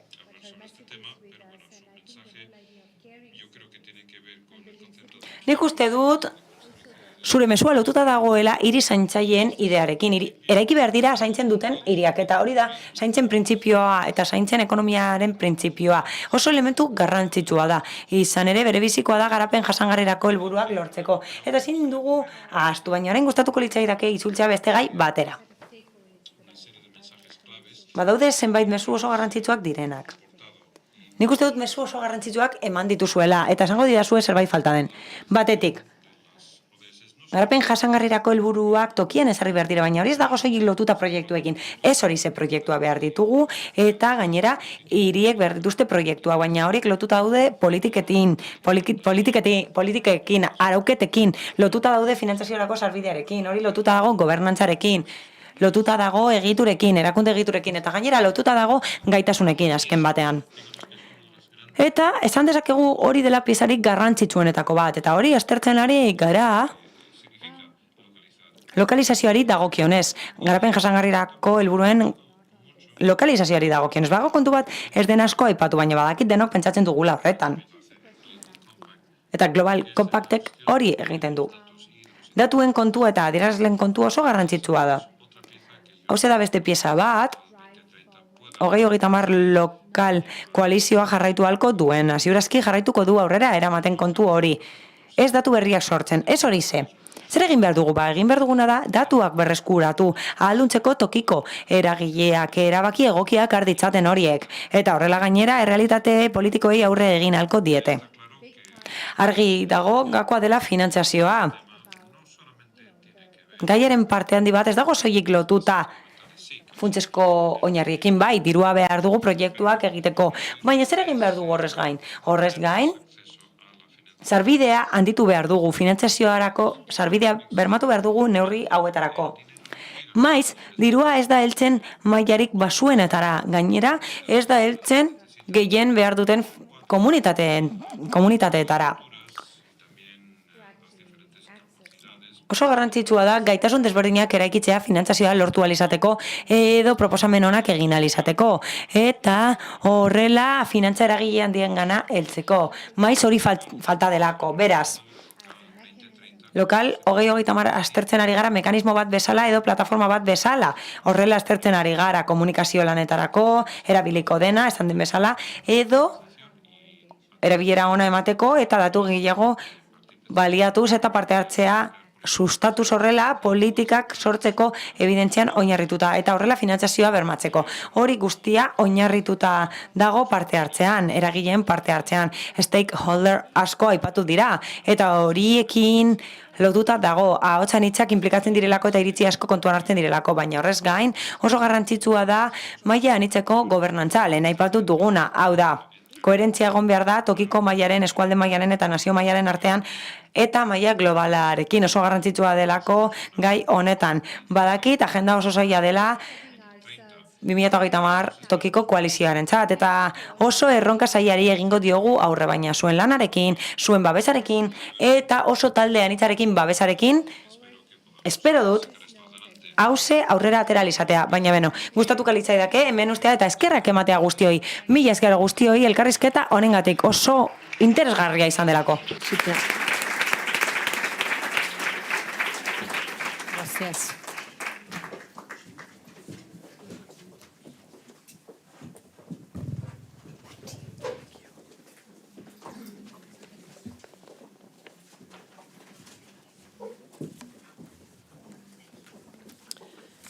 Women power on this panel, no doubt. Emakumeen boterea panel honetan, zalantzari gabe. Arpa, Eider Inunciaga, Filomena Ruggiero, Elin Raka, Elin Arnatuoti. Eskerrik asko guztioi, eskerrik asko parte hartzaile guztioi. Ez dakit ondo ahoskatu ditudan izenak, baina eskerrik asko guztioi, benetan. Eskerrik asko parte hartzaile guztiei. Entzun ditugu ideia desberdinak eta planteamendu desberdinak, entzun ditugu esperientzia desberdinak, eta horrela hurbil gaitezke garapen jasangarrirako helburuetara. Eta horiekin, gure hiriekin, gure herrialdeekin, leku atseginagoak eraiki ditzakegu. Eta Espainia osoak haien eredua mundura zabaldu nahi dute.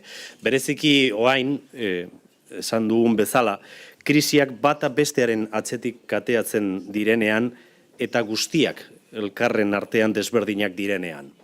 Lehenik pandemia bat, gero gerra bat Europa betean, uste genuenan horrelakorik ez genuela berriz ikusiko, orain gainera energia eskazia eta klima aldaketa epizentroan.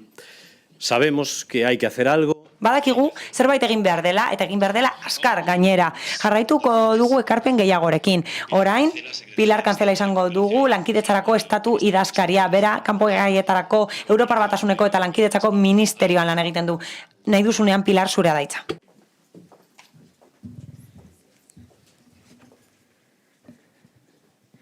Pues muchísimas gracias. Eskerrik asko guztioi, batez ere jarraitzen duzuelako hemen. Eta horrek erakusten du konpromisoa duzuela garapen jasangarrirako helburuekin eta garapenerako lankidetzarekin. Eskerrik asko benetan. Egia esan ekitaldia oso polita izaten ari da. Eta hori erakusten da hizkuntza asko hitz egiten ari direlako. Nik nire ekarpena egin nahi dut. Boa tarde. Nire ekarpena egin nahi dut. Anistasun horretan. Eskerrik asko benetan. Plazera da hemen egotea Euskadin. Gustatuko litzaidake agurtzea naiz eta hemen ez dagoen idazkari orde nagusiari agurra egin nahi diot. Eta gustatuko litzaidake berari eskerrak ematea hemen ez dagoen arren. Eskerrik asko Espainiara etortzeagatik eta hemen egoteagatik ekitaldirako. Eskerrik asko bere agendan lehenetzi duelako ekitaldia guretzat oso garrantzitsua delako. Eta eskerrik asko bere babesagatik, bere babesa bere bizikoa izan da. Beste proiektu batzuk zeuden, beste herrialde batzuek proiektuak aurkeztu dituzte eta azkenean hauxe hautatu dute horregatik. Eskerrik asko horregatik. Eskerrik asko lehendakari, jauna eta agurgarria lidergoagatik. Euskadi aitortutako lurraldea da, apustu egin duelako beti lankidetzaren alde, garapenarako nazioarteko lankidetzaren alde, eredugarria da eta munduan ezaguna da. Horregatik, lan egiten dugu eremuan bertan, proiektu asko landu egin ditugu eremuan eta ekintza asko lantzen ditugu, eta horregatik, eskerrik asko lidergoagatik eta apustuagatik, eskerrik asko alkatea harrera egiteagatik hiri zoragarri honetan. Aitzindaria dena plazera da hemen egotea naiz eta ez dugun denborarik gozatzeko. Beti da plazera Bilbora etortzea, beti da plazera benetan. Eskerrik asko ONU Habitateko zuzendariari, eskerrik asko ekarpenak egiteagatik eta egoteagatik. Eskerrik asko penudeko ordezkariari, orain ez dut ikusten, bai, hementxe dago. Eskerrik asko entzuteagatik, entzute aktiboa egiteagatik eta gaitasuna edukitzeagatik proiektuak ulertzeko elkarrekin ibili izateko. Eskerrik asko 2030 estatuko idazkariari. Proiektu honi ekin genion, 2 estatuko idazkaritzok Eusko Jaurlaritzarekin eta Bilborekin, horrela abiarazi genuen proiektua, eta nik uste dut hasi garela, baina lan asko dugula oraindik egiteke. Horregatik jarraituko dugu batzen eta zerbait egiten. Horrez gain, agurtu nahiko nuke BBK Fundazioko presidentea eta beste agintaritza guztiak. Eusko Legebiltzarreko presidente Andrea dago hemen, plazera da agurtzea, eta aukera emango didazue bereziki agurtzea pertsona bat. Bereziki agurtu nahi dut Idoia lehendakari ordea eta sailburua. Eskerrik asko guztio. Ohorea da ekitaldi honetan egotea. Lokal 2030 koalizioaren inaugurazioa zoragarria da, eraikina zoragarria da, eta 6. solairua zoragarria da, eta eraikina zoragarria da. Asmakizun itzela izan da, eta eskerrik asko lanagatik, eta sorionak. Ohorea da, eta arrotasuna da, proiektu honetan lan egin alizatea, eta hori ukitu alizatea. Kontu bat da diseinua, eta horren inguruan hitz egitea. Gauza bat da diseinua, baina beste gauza bat da hitz egitea. Auzko dago oraindik egiteke, baina uste dut bide honean gaudela. Eta bide honetan, eraikuntza eta elkarrizketa bide honetan, beti egongo gara elkarrekin. Gustatuko litzaidake zerbait nabarmentzea. Aukera ematen badidazue. Hitz bat nabarmendu nahi dut. Elkarrizketa, elkar ulertzeko gaitasuna, hurbiltzeko gaitasuna, entzute aktiborako gaitasuna nabarmendu nahi dut. Eta horren bidez, eraikuntza lortzea. Eta hori egin dugu, hain zuzen ere, aurkeztu genuen proiektu bat, zeinan eztabaidatu behar izan genuen, proiektu horretan, jarrera desberdinak zeuden momentu desberdinetan, baina gai izan ginen hori gainditzeko helburu bat geneukelako, helburu komuna. Eta zein zen helburu komuna? Balioan jartzea eredu zehatza. Guretzat hori da lankidetzarako garapena, edo garapenerako lankidetza. Eta Espainiako lankidetzasari naizenean, Espainiako lankidetzasari naiz orokorrean eta eremu guztietan, eta lurralde eremu guztietan. Nazioartean ezaguna da gure lankidetza, identitate zeinu bat duelako gure bazkide herrialdetan. Eta hori da gaitasuna elkarrizketarako. Etengabe dugu elkarrizketarako gaitasuna, eta gaitasuna dugu beste herrialde batzuekin eraikitzeko. Gai gara, adosteko eta gero paperean idazteko zer egingo dugun. Gure helburuak garrantzitsuak dira, baina ere garrantzitsuagoak dira beste herrialde horren helburuak. Eta hori da azken finean kontua. Inoiz ez da helburua tutelatzea edo inposatzea. Besterik gabe elkarrekin eraiki behar da. Eta hori da virtualitate handia, hori da gure lankidetzaren identitate zeinua. Eta hori islatzen da gure lankidetza guztietan, garatzen diren lankidetza guztietan hori islatzen da, bai tokiko mailan, bai erkidego mailan, bai administrazio orokorraren eremuan. Eta nik uste dut hori ona dela. Gaitasun hori edukitzea entzuteko, elkar entzuteko eta gaitasuna edukitzea eraikitzeko. Nik uste dut hori dela garrantzitsuena eta horrekin geratzen naiz proiektu honi dagokionez. Eta indargune hori daukagu elkarrekin lan egiten dugulako, inposatu gabe. Saiatu gabe besteari espazioa kentzen. Batzuetan hori zaila da. Batzuetan teoriek saihesten dute praktikan jartzea ideiak eta proiektuak eta hau ez da kasua. Hau ez da kasua eta horregatik uste dut zoriondu behar dugula geure burua eta horri esker hain zuzen ere Nazio Batuek proiektu hau lehenetsi du beste batzuekiko. Europar Batasuneko beste batzuek hautagaitzak aurkeztu dituzte, baina konsistentzia daukagu eta irmotasuna daukagu gure proiektuarekin lotutako lan honetan. Uste dut, zuzenean ikustea paregabea dela, eraikina azpiegitura zuzenean ikustea oso ona da. Azpiegitura berebizikoa da, baina garrantzitsuena da gai izatea elkarrekin eraikitzeko, eta nik uste dut badakigula zer nahi dugun. Abestiak dioen bezala, oso ondo dakigu zer nahi dugun. Horregatik, erraza da elkar ulertzea eta hitz egitea. Horregatik, lehenik eta behin, nabarmendu nahiko nuke gaitasun hori, gaitasuna elkarrizketarako eta entzute aktiborako eraikitzeko, eta hori egiten ari gara. Gustatuko litzaidake publizitatea egitea minutu bat besterik ez da. Une honetan, erreformatzen ari gara Espainiako lankidetza sistema. Proiektu bat daukagu, lege proiektu bat, eta izapidetzen ari da diputatuen kongresuan, eta espiritua berbera da. Eraiki dugu, eta eraiki dugu erreforma hori, sistemaren erreforma hori behetik gora. Horrela egin dugu elkarrizketa sustatzen asko hitz egiten eta horretan aitorpena izango du lankidetzak. Espainiako dezentralizatutako lankidetzak protagonismo berezia izango du. Hori egiten dute autonomia erkidegoek eta tokiko erakundek eta hori bereziki aitortuko da. Hori da gure identitate zeinuetako bat. Beraz, ezin dugu ahaztu erreala dena eta definitzen gaituena. Gainera, horrek desberdintzen gaitu mundu osoan eta nik uste dut hori ere badela garrantzitsua. Indarguneak dira, ez dira inoiz ahulesiak. Guztiz aurkakoa eta uste dut horrela enfokatu behar dugula. Oso interesgarria izan da aurreko panela.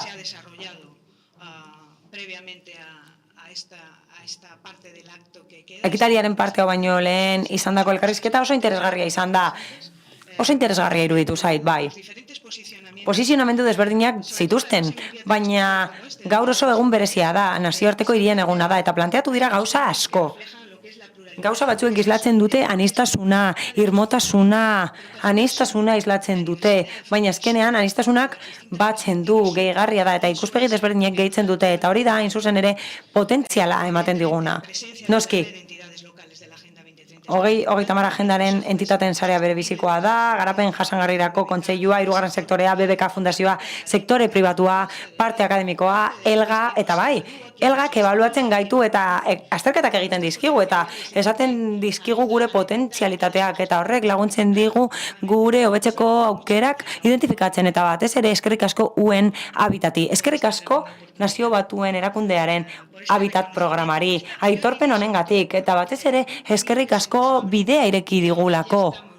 Orain bidean gaude, abiarazi dugu bidea ja da, eta nik uste dut jarraituko dugula horretan elkarrekin. Eskerrik asko zuen babesagatik eta eskerrik asko aukera emateagatik gure herrialdearentzat eta eragile desberdinontzat.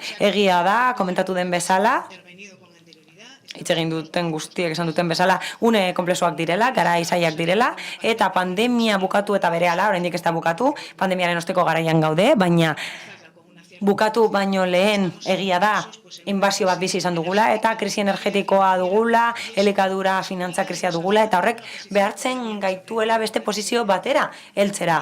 Hori ikasitak geneukan, ez gara soilik hemendik aterako. Hau da, erronka globalak dira eta ez gara bakarrik aterako, sinergiarik gabe eta aldean itzeko sektorearen alde egiten ez badugu. Indartu beharko ditugu gure tresnak barne baina horrez gain, jakin behar dugu eta errealistak izan behar dugu eta ulertu behar dugu bakarrik ez garela gai izango aurrera ateratzeko edo aurre egiteko erronka hauei guztiei.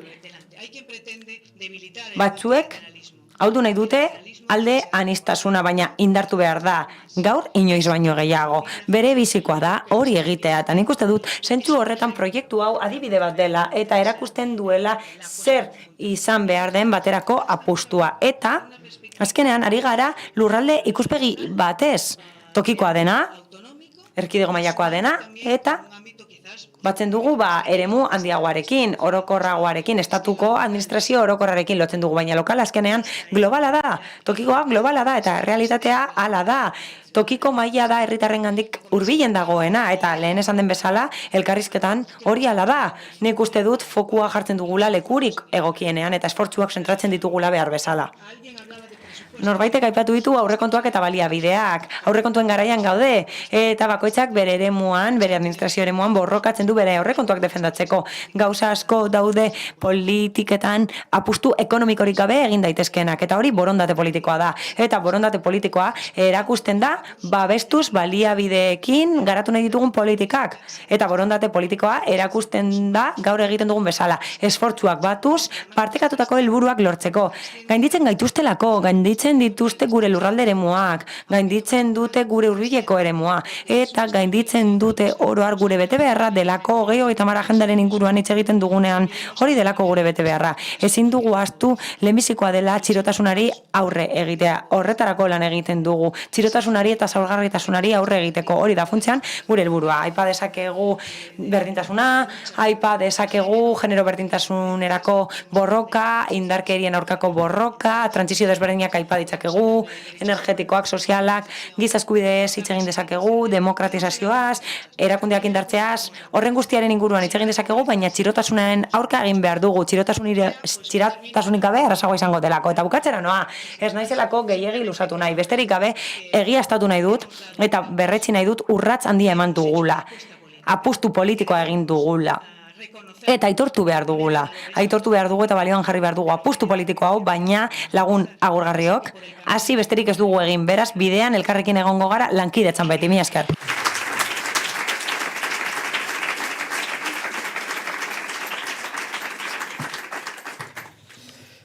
Secretaria de Estado, non pense que para... Idazkari nagusia, ez nekien Galiziera zenekiela. Moitas gracias. Nik uste dut azken txapan gaudela.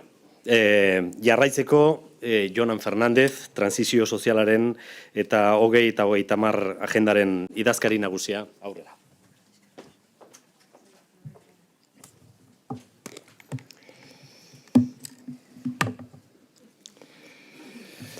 Lehendakari, Nazio Batuetako ordezkariak, alkatea, autoridadeak, herri agintari eta ordezkariok, jaun Andreok, arratsaldeon. Labur, bi ideia labur bildu nahi ditut bakarrik. Lehena, 2030 agendaren arloan, hitzetatik ekintzetara pasatzeko garaia da. Eta bigarrena, hori egiteko gobernantza azpiegiturak sortu behar dira. Konprometituko gaituztenak eta gure politika publikoetan garapen jasangarrirako helburuen garapena konprometituko dutenak. Gure esperientziatik abiatuta, 5 azpiegitura sortzea iradokitzen dut 2030 agendaren konplimendua ekintzetan isla dadin. Planteo, por empezar... Lehenik eta behin, planteatzen dut azpiegitura bat. 2030 agendak behar ditu azpiegitura, konprometitzen gaituztenak eta konprometitzen dutenak garapen jasangarriako helburuen betetzea, eta 5 aipatuko ditut. Lehen bizikoa. Bere bizikoa da gobernuetan, zuzendaritza organoak edukitzea, koordinazioa dutenak, zeharkako koordinazio almena dutenak 2030 agendaren eremuan. Eusko Jaurlaritzan trantsizio sozialerako eta 2030 agendarako idazkaritza nagusi bat sortu da. Eta bigarren azpiegitura da plangintza estrategikorako dokumentuak edukitzea legegintzaldirako. Definituko dituztenak printzipioak, helburuak eta jarduketa planak. Eta Eusko Jaurlaritzak badauka Agenda 2030 lehentasunen euskal programa. 3. azpiegitura, adierazleen panela eta urteko jarraipenerako borondatezko txostenak edukitzea. 2017 geroztik Eusko Jaurlaritzak 5 txosten egin ditu eta Nazio Batuetan aurkeztu egin ditu hori guztiak. 4. azpiegitura, maila anitzeko gobernantza foroak edukitzea, maila instituzional guztien eta eragile ekonomiko eta sozialen implikazioa albidetuko duena.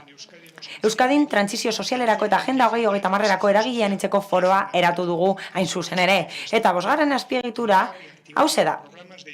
Gizarte divulgazioko programak aktibatzea, gizartearekin garapen jasangarrirako helburuen esanahia eta haien garrantzia eta erabilgarritasuna partekatzeko. Mahai inguruan aipatu da, garrantzia gutxi ematen zaio ezagutza sozialari. Ez da nahikoa ezagutza hori eta esfortzu itzela egin behar da divulgaziorako eta informazio sozialerako. Gure kasuan, 5 referentzia horiek oso erabilgarriak izaten ari dira. Eta lankidetza estua dago erakunde maila guztien artean, eta hori bere bizikoa da. Horrelako esperientziek lagunduko digute koalizioan. Eta bukatzera noa, 2030 agendak arrisku bat du, abstrakzioen labirinto batean galtzea da arriskua, eta lehendakariak lehen esan duen bezala, zehatzaren metodologianen alde egiten dugu.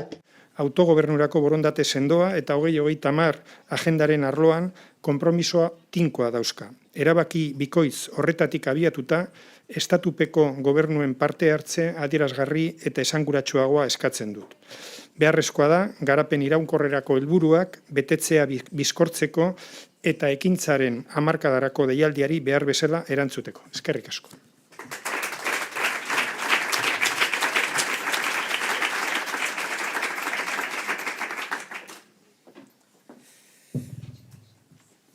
And now we also have the statements. Eta orain, adierazpen batzuk egingo ditugu.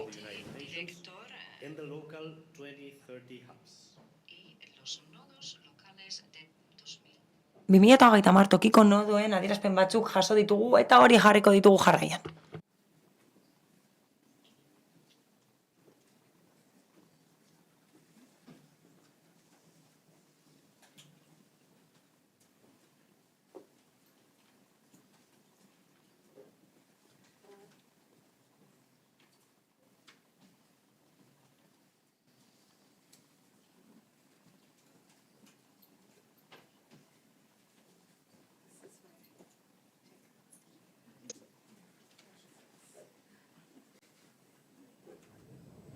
Congratulations on the opening of the local 2030 coalition. Zorionak inaugurazio honetan. Mugarri historikoa da, oso garrantzitsua, indartzen duelako gure konpromisoa. Konpromisoa dugu tokiko mailan pertsonek, hiriek eta agintaritzek aukera izan dezaten beste eragile batzuekin lan egiteko. Horrela, esfortzuak egingo ditugu sustatzeko garapen jasangarrirako helburuak. Ester naiz, Keniatik nator. Climate change that is affecting our communities by deepening the existing vulnerabilities and creating new ones. At the same time, I'm happy that today we are launching our secretariat. Gainera, idazkaritza bat sustatzen ari gara eta idazkaritza baliagarria izango da gure lana sustatzeko lurralde mailan. Horrela, gai izango gara garapen jasangarrirako helburuak lortzeko. Espero dut, denok arrakasta edukitzea gure esfortzuekin. Reaching the promise of the 2030 agenda is impossible without. Promesa bat daukagu agenda betetzeko eta horretarako berebizikoak dira tokiko erakundeak. Horretarako gure nekazaritza sistemak eraginkorragoak eta resilienteagoak izan behar dira. FAO da koalizioko kidea eta presidente ordea izango naiz 2024 eta 2025 bitartean. Eta gure esperientzia partekatuko dugu FAOren bulegoaren bidez. Garapen jasangarrirako helburuei dagokienez. Lehenik eta behin Nazio Batuen sistemak eta FAOren Green Cities ekimena ditugu. Eta horretarako nekazaritza sistemak ditugu. Hala, Espainiako gobernuaren babesa eta Bilbo hiriaren babesa bere bizikoak dira. Orain Bilbo da idazkaritzaren egoitza eta horiek eragin positiboa izango dute koalizioak eragin positiboa edukitzeko. Orain, ari gara hirien nazioarteko eguna espatzen eta espero duzuen lanak arrakastatuak izatea eta eragin positiboa edukitzea. Mila esker. Excellencies, distinguished guests, ladies and gentlemen. Jaun-andreak, agintaritzak plazera da niretzat parte hartzea, koalizioaren idazkaritzaren inaugurazioan parte hartzea Bilbon, Espainian. Mugimendu hau oso garrantzitsua da, eta mugimenduak azpimarratzen du oso garrantzituak direla tokiko ekintzak. 2020an, garatu genituen antolakuntza jasangarriko planak, eta orduan lurralde mailako jarraibideak sortu genituen hartu beharreko neurrien inguruan. Horrela, garapen jasangarrirako helburuak lortzeko Bangladesen, Indonesian, Nepalen eta Tailandian.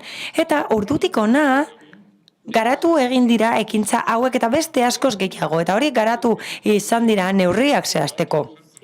Hala, koalizioarekin lan egitearekin gure helburua da esfortzu horiek indartzea beste hiri askotan, eta koalizioari opa diot sorterik handiena.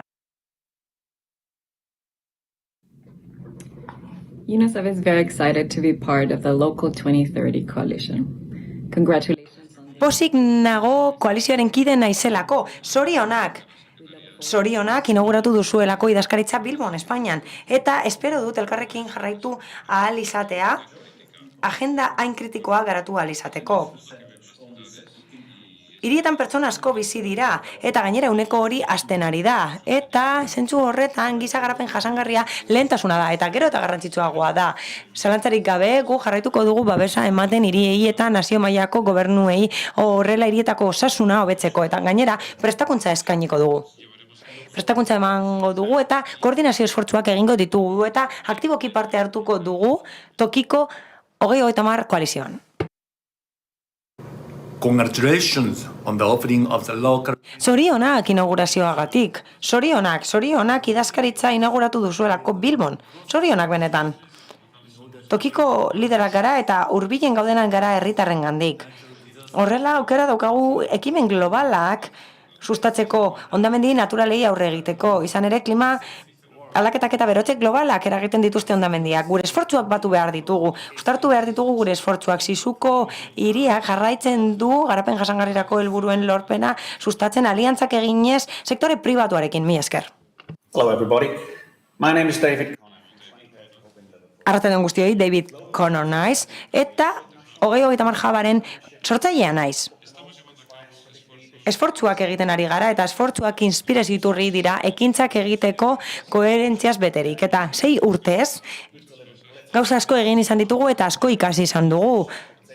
Prozesuak egin ditugu, mapaketa prozesuak egin ditugu, proiektuak egin ditugu garapenaren eremuan, Liverpooleko eremuan, eta horrez gain ekarpen asko egin ditugu sektore publiko eta pribatuan. Eta zalantzarik gabe hemen nago nire babesa eskaintzeko. Liverpoolek babesa emateko Bilbori lokalizazioan laguntzeko garapen jasangarrirako helburuei dagokienez. Zorionak inauguratu duzuelako idazkaritza hau lokal 2030-en. Egoitza hau inauguratu duzuelako Bilbon. Guk lidergoa dugu hazkunde berdean eta hori konponbideak garatu nahi dituzte betekizunak betetzeko 2030 agendaren eremuan. Gainera, sare bat muntatzen ari gara uharteei dagokienez. Horea da guretzat gure konpromisoa indartzea lokalizazioarekin. Eta hori egingo dugu lokal 2030 idazkaritzarekin batera.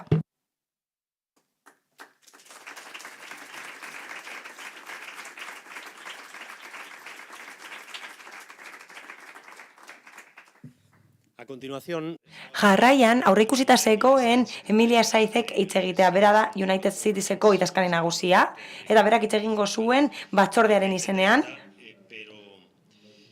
Baina Halloween gaua aurreratu da.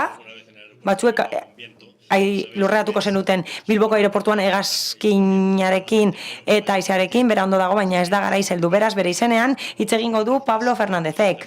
Bera da bere gabinete burua eta berak hitz egingo du bere izenean, ezin izan duelako bertaratu. Gracias.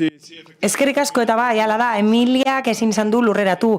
Ona zetorren eta berak eskatu digu agur bero bat bidaltzeko zuei guztiei. Lehendakari jauna, alkate jauna,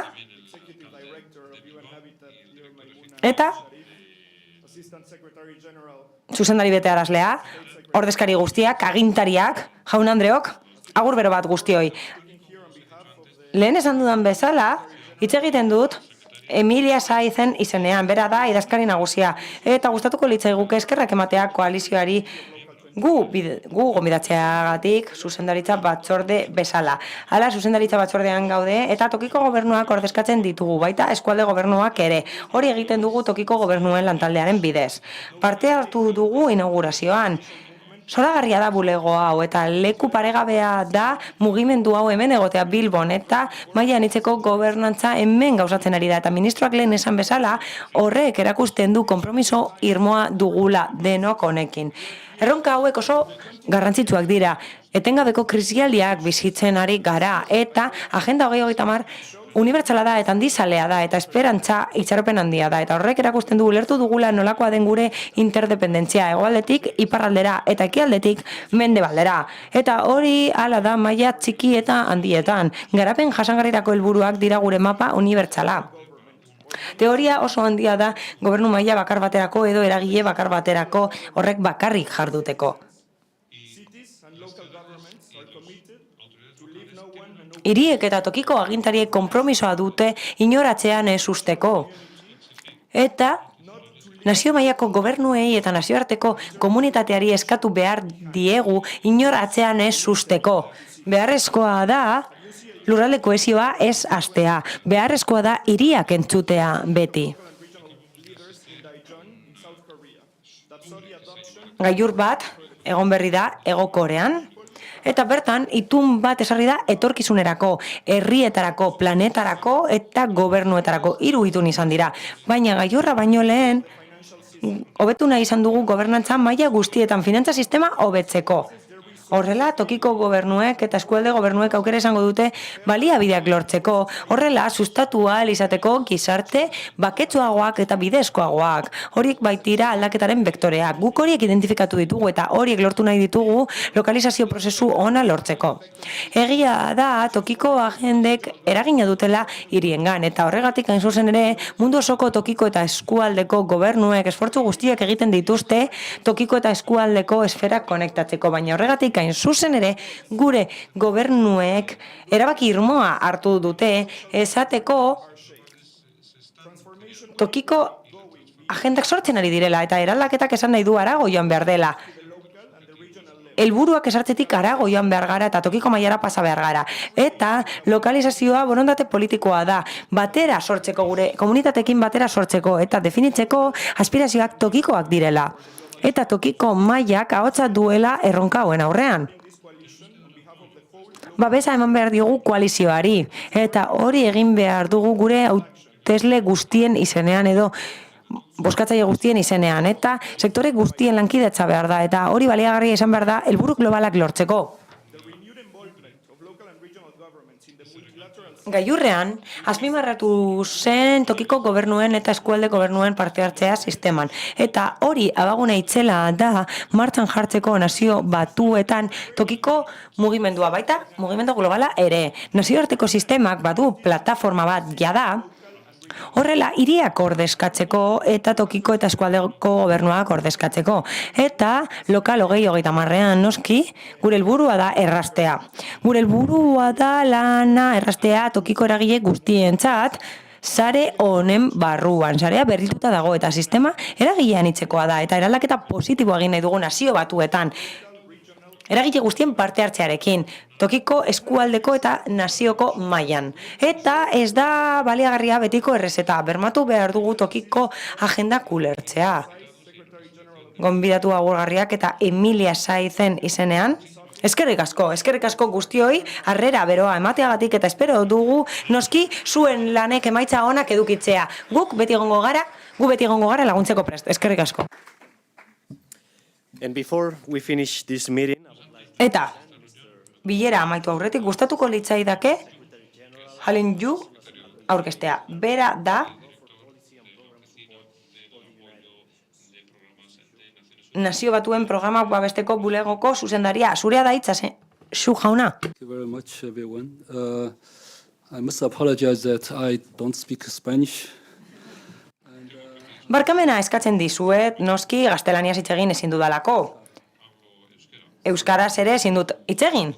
Barkamena eskatzen dizuet, horregatik guztiagatik, barkamena eta ingelesez hitz egingo dut, baina astu aurretik gustatuko litzaidake eskerrak ematea interpretei. Nik uste dut inoiz izan dudan interpretaziorik onena dela. Ez dute soilik esanaia jakinarazi, baizik eta sentimenduak ere bai. Eskerrik asko horregatik. Eskerrik asko, bere lana paregabea izan delako. Lehendakari jauna, Bilboko alkate jauna,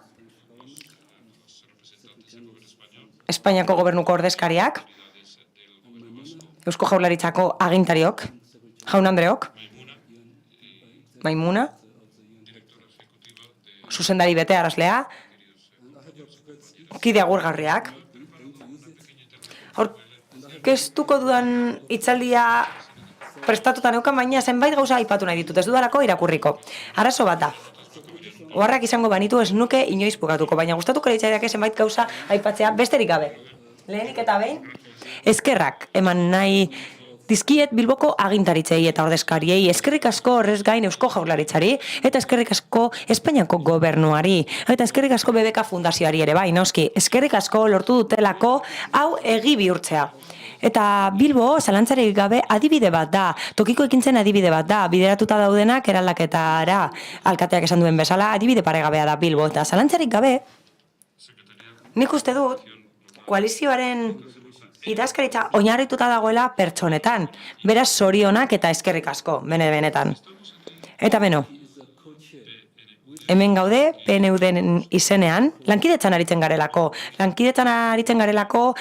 ONU habitatekin, gobernu batzordean gaude, zuzendaritza batzordean hobeto esan da, eta hemen nago nire antolakuntzaren izenean, niretzat harro egoteko modukoa da. Eta guk erakutsi nahi dugu zein den gure konpromisoa, babesa ematen diogulako lokalizazio agenda honi. Hemen egongo gara, aurten, hurrengo urtean, eta bermatu aldizuen noski, jarraituko dugula lanean, jarraituko dugu etorkizunean lan egiten, lan egingo dugu eragile guztiekin eta beste bazkide batzuekin, eta hori egingo dugu babesa ematen jarraitzeko esfortzu kolektibo horiek egin behar direlako erronka guztiak gainditzeko. Eta guk hitz egin dugu oroar krisialdiaren inguruan. COVID-19 krisialdiak eragiten die oraindik herrialde askori, batez ere garapen bidean dauden herrialdei. Horrez gain badaukagu bizitzaren kostuaren krisialdia aipatu den bezala, eta horrez gain badaukagu beste krisialdi bat. Zalantza, hobeto esan da, sor krisi bat dago, eta garapen bidean dauden 50 herrialde baino gehiago arazoak dituzte. Askok ez dute ordainketarik egiten edo ez dute ordaintzeko gaitasunik, eta horrez gain badago beste kontu bat. Klima aldaketaren gaia, hori bere bizikoa da. Aipatu berri da, txosten bat, emisioen txosten bat argitaratu berri du Nazio Batuen erakundeak, eta horrek erakusten du, txostenak erakusten du, temperaturaren igoeraren muga 1,5koa dela, eta ez dela lortzen ari, ez da lortzen ari, eta kalkuluek esaten dute, konpromisoak ezarri ahala, probableena dela, temperaturaren igoerak 2 gradu gainditzea.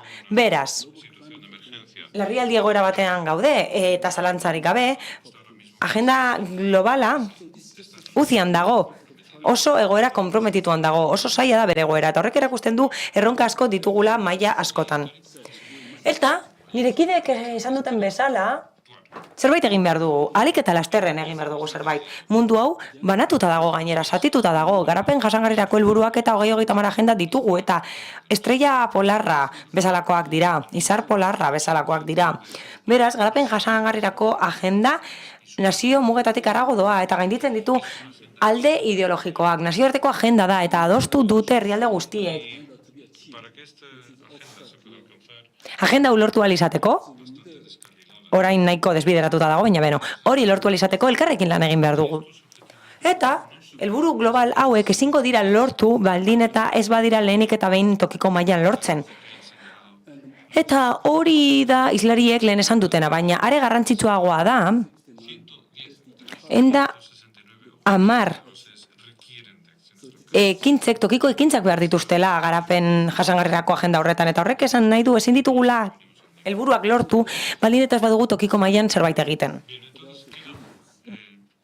Beraz, erronka esanguratsu askori egin behar diegu aurre, baina badaude albiste honak ere bai. Bilboren adibidea daukagu eta inspirazio iturria izan da hori garapen jasangarrirako helburuak tokian ezartzeko.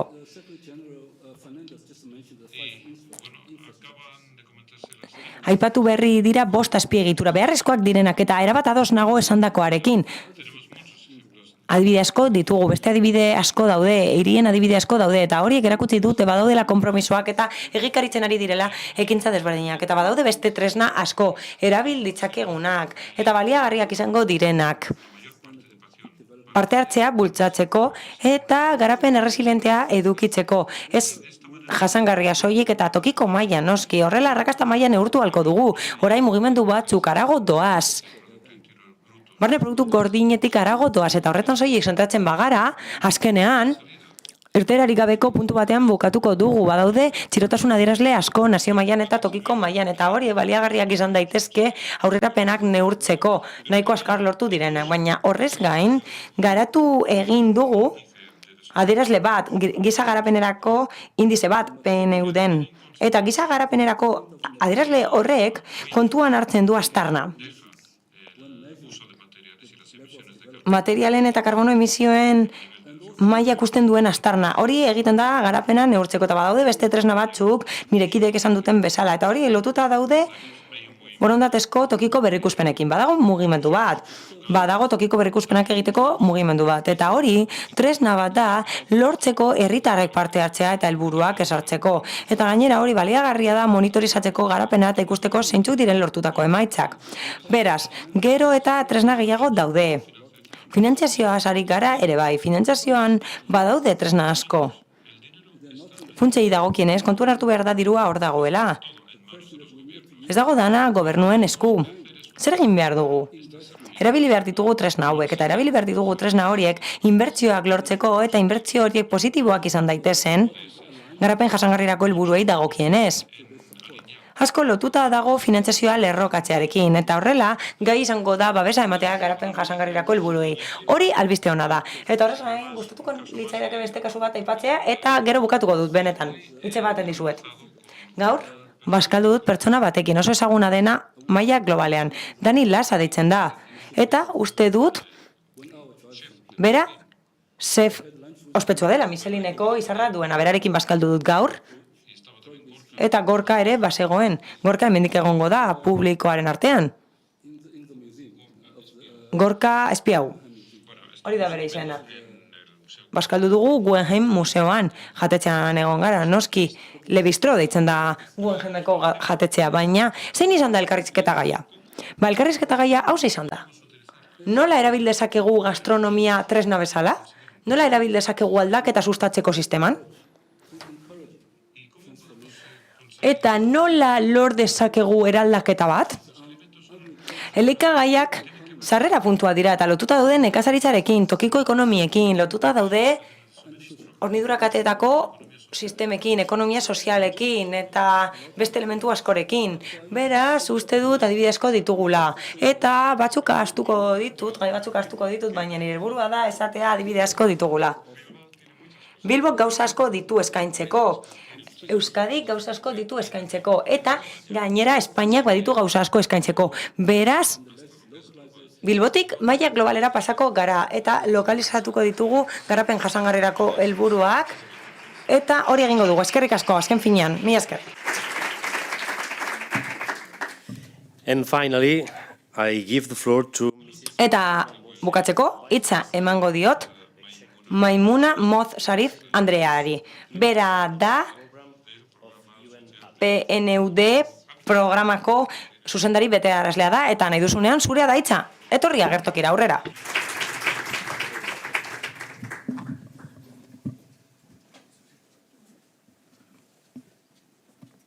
Thank you very much, Mr. Moderator. Eskerrik asko moderatzaile jauna. Nik uste dut oso ondo dagoela azken islaria izatea. Ni naiz tokiko koalizioko presidentea, eta ondo dago ni izatea azkenengo islaria.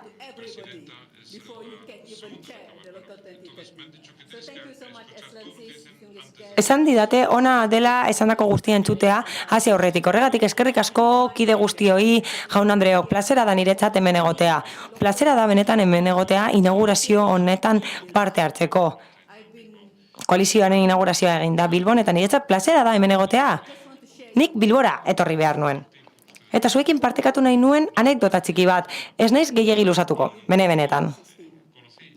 Nik Bilbo ezagutu nuen 2016an, orduan Singapurren nengoen, eta panel batean parte hartu nuen. sari baten panelean parte hartu nuen, eta Bilbok parte hartu zuen bere proposamena aurkeztuz. Eta azkenean Bilbok irabazi zuen, garai hartan Bilbok irabazi zuen, eta nik esan nuen, beno, egunen batean bertara joan bar naiz, baina 6 urte beranduago hemen nago, beraz, eskerrik asko benetan inauguratzeagatik idazkaritza hemen. Gaur mugarri bat ospatzen dugu. Mugarria da koalizio honen bizitzarako. Hori abiarazi genuen duela urtebete. Nazio Batuen batzar nagusian, eta hori egin genuen 2021ko iraila, baina nire eskerona adierazi nahi diot Jose Manuel Álvarez jaunari, kanpo gaietarako ministroa dena. Eskerrik asko ministroari, eskerrik asko Iñigo Urkullu lehendakariari, eskerrik asko Juan Maria Burto alkate jaunari. Espero duzuen izenak ondo azkatzea, naiz eta ez dakidan gaztelania hitz egiten gauza bera gertatu zaio nire akideari, baina saiatu gara. Eskerrik asko ere bai, Xavier Sagredo jaunari, BBK Fundazioko presidenteari. Eskerrik asko guztioi. Egun hau albidetu duzue, eta hori egin duzue proposamen bati esker. Espainiak proposamen hau aurkeztu du babesa emateko 2030 agendaren eta garapen jasangarrirako helburuen garapenerako, eta oso eskertuta gaude konpromisoa duzuelako garapen jasangarriarekin eta maila anitzeko gobernantzarekin, tokiko gobernantzarekin hain zuzen ere. Kombinatu duzue solidaritate globala behar dutenekin, eta gustatuko litzaidake pare bat minutu hartzea eskerrak emateko koalizioaren irabazleari. Indar handia izan delako. Eta zertaz ari naiz, Amina Muhamed andereari eskerrak eman nahi dizkiot. Bera da gure idazkari orde nagusia Nazio Batuetan. Eta gainera, presidentea da garapen jasangarrirako taldean. Oso eskertuta gaude. Asko eskertzen diogu bere bizioa eta bere babesa eman diolako ekimenari. Eskerrak eman nahi dizkiot ere bai gure agentzia aizpari eta presidente ordetzari. PNUD-ko presidenteari eskerrik asko esan nahi dio, plazera da zurekin lan egin alizatea, ekintzak hartu alizateko tokiko mailan. Eragin globala edukitzeko, eta osatzegina da ikusi alizatea gurekin lan egiten jarraituko duzula. Eta horrez gain ezin dituta ahaztu batzordeko kideak, zuzendaritza batzordeko kideak, lokal 30ko zuzendaritza kideak ezin ditut ahaztu, batzuek bidali dizkigutelako bere mezuak.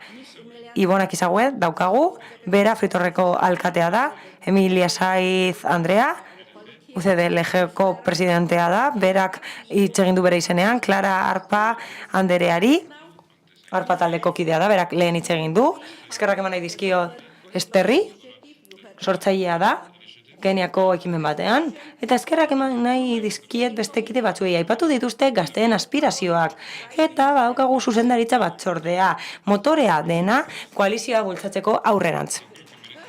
Nik uste dut txaloa merezi dutela horiek guztiek.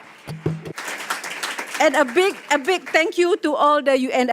Eta benetan, eskerrik asko guztioi, eskerrik asko agentzia guztiei eta eskerrik asko pertsona guztiei, babesa emateagatik koalizioari, plazera izan da benetan hemen egotea eta lekuko izatea eta konpromiso mezuak entutea gure enpresarekin, gure enpresa kolektiboarekin.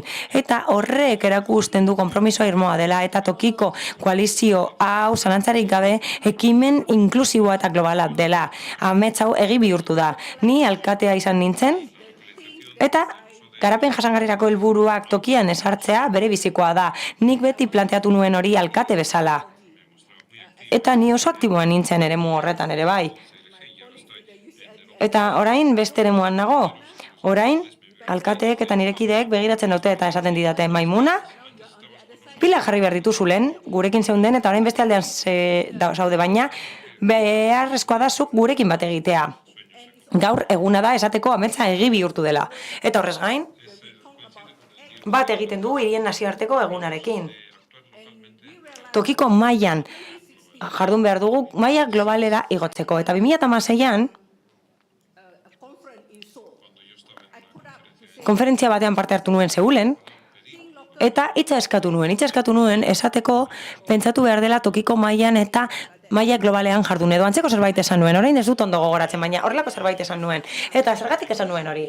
Hori esan nuen, esateko ez dela nahikoa hori, pentsatu behar da globalean, ez, pentsatu toki mailan eta jardun globalean, bai. Hala da, nik dana nahaztu nuen eta nahaztu nintzen erabat. Eta zer esan nuen? Esan nuen ez nagoela ados horrekin, ez da pentsatu behar globalean, ulertu behar ditugu erronkak. Eta hori egin dute lehen gure kideek. Panelistek hori egin dute, ezagutu behar ditugu erronkak, jakin behar dugu zerk funtzionatzen duen eta zerk ez gure hirietan. Beraz, pasa zaitezke horrela maila globalera eta konponbide bat bilatu behar duzu. Edo, konponbide bat bilatu behar duzu eta maila globalera pasatzean ezin duzu globala ahaztu eta tokikoa ere ez. Beraz, gaur tokiko mailan jardun behar da global bihurtzeko eta hori oso mezu indartsua da, baina hori 2016an esan nuen Seulen. Eta horrek oso mezu indartsua helarazten du. Beharrezkoa da gure esfortzuak askartzea lokalizatzeko hirietan eta komunitateetan. Hori egiten ez badugu, ez gara gai izango garapen jasangarrirako helburuak lortzeko hamarkada askotan. Besterik gabe, 2500 egun falta zaizkigu 2030era heltzeko, ken 8 egun gutxi gora bera, hortik. Nik uste dut hau dela unea jarduteko eta zerbait egiteko. Beraz, lokalizazioa bere bizikoa da eta funtsezko elementu bat da. Eta horrek lagun dezake esparru hori sortzen garapen jasangarrirako helburuetarako. Eta horregatik garapen jasangarrirako helburuak lokalizatzea funtsezko lehentasunetako bat da, epe laburrera aldaketa funtsezko bat egiteko. Nik uste dut hori hala dela ez urbanista naizelako, ez alkatea izan naizelako, ez hori zen. Nik uste dut garapen jasangarrirako helburuak tokian esartzea bere bizikoa dela aldean iztasuna lortzeko. Eta hori, aipatu zuen gure idazkari nagusiak bere txostenean. Baina horrez gain, berretsi nahi dut eta errepikatu nahi dut lokalizazio honek lotura estua duela. Gobernantza indartsuagoarekin, maila anitzekin. Hori esan berri dute maila honetan. Eta hori esan dute islari desberdinek. Eta modua da komunikazioa sortzeko maila desberdinen artean, gobernu maila desberdinen artean. Eta esartzeko koherentzia politiken, araudien eta planen eta ekintzen artean, eskala desberdinetan horrela, helburu komunak lortzeko. Eta horregatik hain zuzen ere, ONU Habitatek jorratu ditu oinarri horiek. Babes handiagoa emateko tokiko berrikuspenei eta aurrerapenak lortu alizateko tokiko esparruetan. Eta horrek aukera eman digu ekimen desberdinak abian jartzeko. Beraz, 2030 tokiko koalizioan kopresidenteak gara, eta idazkaritza lana egingo dugu, eta bihurtu da oso garrantzitsua den laugarren oinarria planteamendu honetan. Beraz, tokiko 2030 koalizioan zer nahi dugu, gure helburua da koherentzia sustatzea, gure helburua da ekintza integralak egitea nazio batuen sistema osoan. Eta horrela erantzunalko dugu modu eraginkorragoan. Eta eragile guztien premiei erantzun ahalko diegu leiho honen bidez, lokalizazio leiho honen bidez, hori egin ahalko dugu eta finantziazioa beharko dugu horretarako. Eta gainera, finantziazio gehigarria beharko dugu Espainiaren aldetik. Eskerrik asko, horri esker aukera izango dugu identifikatzeko eta babes handiagoa emateko ekintzei. Eta garrantzitsuagoa dena, horrela lortuko dugu tokiko sarbidea finantziaziora. Hori beharrezkoa delako agendaren helburuak lortzeko. Eta hori, hala da, garapen jasangarrirako helbururen 74%. Ezarri behar direlako hirietan. 169 dira guztira eta asko hirietan ezarri behar dira. Idazkariak esan du lehen, garapen jasangarrirako helburuak irabazi behar direla hirietan eta horregatik dira ingarrantzituak hiriak. Beraz, intentsifikatu behar da lokalizazio neurrien esarpena. Eta gainera, lortu behar ditugu helburu hori guztiak gure estrategiaren bidez. Eta hori bere bizikoa da guretzat, eta 2030 helburuarentzat. Baita gerorako ere bai, baina gustatuko litzaidak esatea badaudela 4 une garrantzitsu. Aukera emango digutenak aurrera egin ahal izateko koalizio honetan. Lehenik eta behin, ONU Habitaten batzarra daukagu. Ekainean ospatuko dena 2023an eta bigarrenik, munduko hiri foroa daukagu 2024an. Nik espero dut, denek bere ekarpenak egitea, bere ezagutzak ekartzea, bere esperientzia partekatzea foro hauetan. Lehen esan den bezala. Gaiur bat egongo da 2023ko irailean garapen jasangarrirako helburuen inguruan. Beraz, aukera daukazue ikusteko ibilbide horria bertan dagoela. Nire buruari hitz egiten diot. Eta komentatzen dut oroigarri bezala, baina beno. bere lankidetzarekin eta bere babesarekin, nik uste dut gai izango garela zerbait lortzeko. Eta planteatu ahalko dugula zerbait batzarraren aurrean eta munduko hiri foroaren aurrean 2024an. Eta azkenik, baina ez garrantzia gutxiago duelako. Abia puntua 2024ko gailurra izango da. Lantaldeko presidentea naiz, hirien etorkizunari buruz, eta lagundu behar didazue gazteek elkarrekin lan egin alizateko eta koalizioa indartzeko. Eskerrik asko guztioi hemen egoteagatik, eskerrik asko zuen ikuspegia partekatzeagatik, ekiteagatik eta konpromisoa dukitzeagatik, eta eskerrik asko idazkaritza hau ireki izanagatik Bilbon. Izan ere, idazkaritza hau etorkizuna da, eta lanean jarraituko dugu gure Espainiako bazkideekin batera, eta jarraituko dugu sarea erekitzen indartsuagoa izango dena lankidetzarako. Horrela gure helburuak lortu ahal izateko. Eskerrik asko Espainiako gobernuari, eskerrik asko alkateari eta lehendakariari, eskerrik asko guztioi, eskerrik asko guztioi eta eskerrik asko interpreteoi, eskerrik asko zuen lanagatik, ez dakit non dauden, bai, atzeko partean daude, kabinan daude, eskerrik asko guztioi, eta eskerrik asko nire talde guztiei, aukera eman didatelako hau egiteko, mila esker.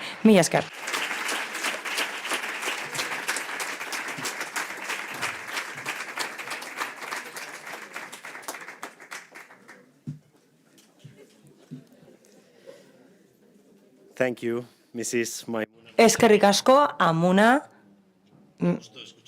Plazera da, entzutean norbait, sinesten duen horretan hitz egiten. Egia da, benetan. Y aunque no se lo crean... Eta sinesten ez duzuen arren, iaia ordu puntualean amaituko dugu, apustua galdu du, niretzat oso zaila zen. 2030 helburuak lortzea bezain zaila, zen puntual bukatzea.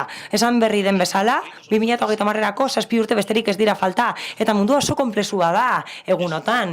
Eta oso denbora gutxi da hori, baina uste dut arratsalde honetan argi geratu dela eta erakutsi dela, nahi izatekotan posible izango dela helburu horiek lortzea, nazio batuek ezarritakoak, sarean lan egiten, eta besteengandik ikasten, ziurazki horrela gai izango gara lortzeko. Egoitza hau gaur hasiko da horretan lan egiten.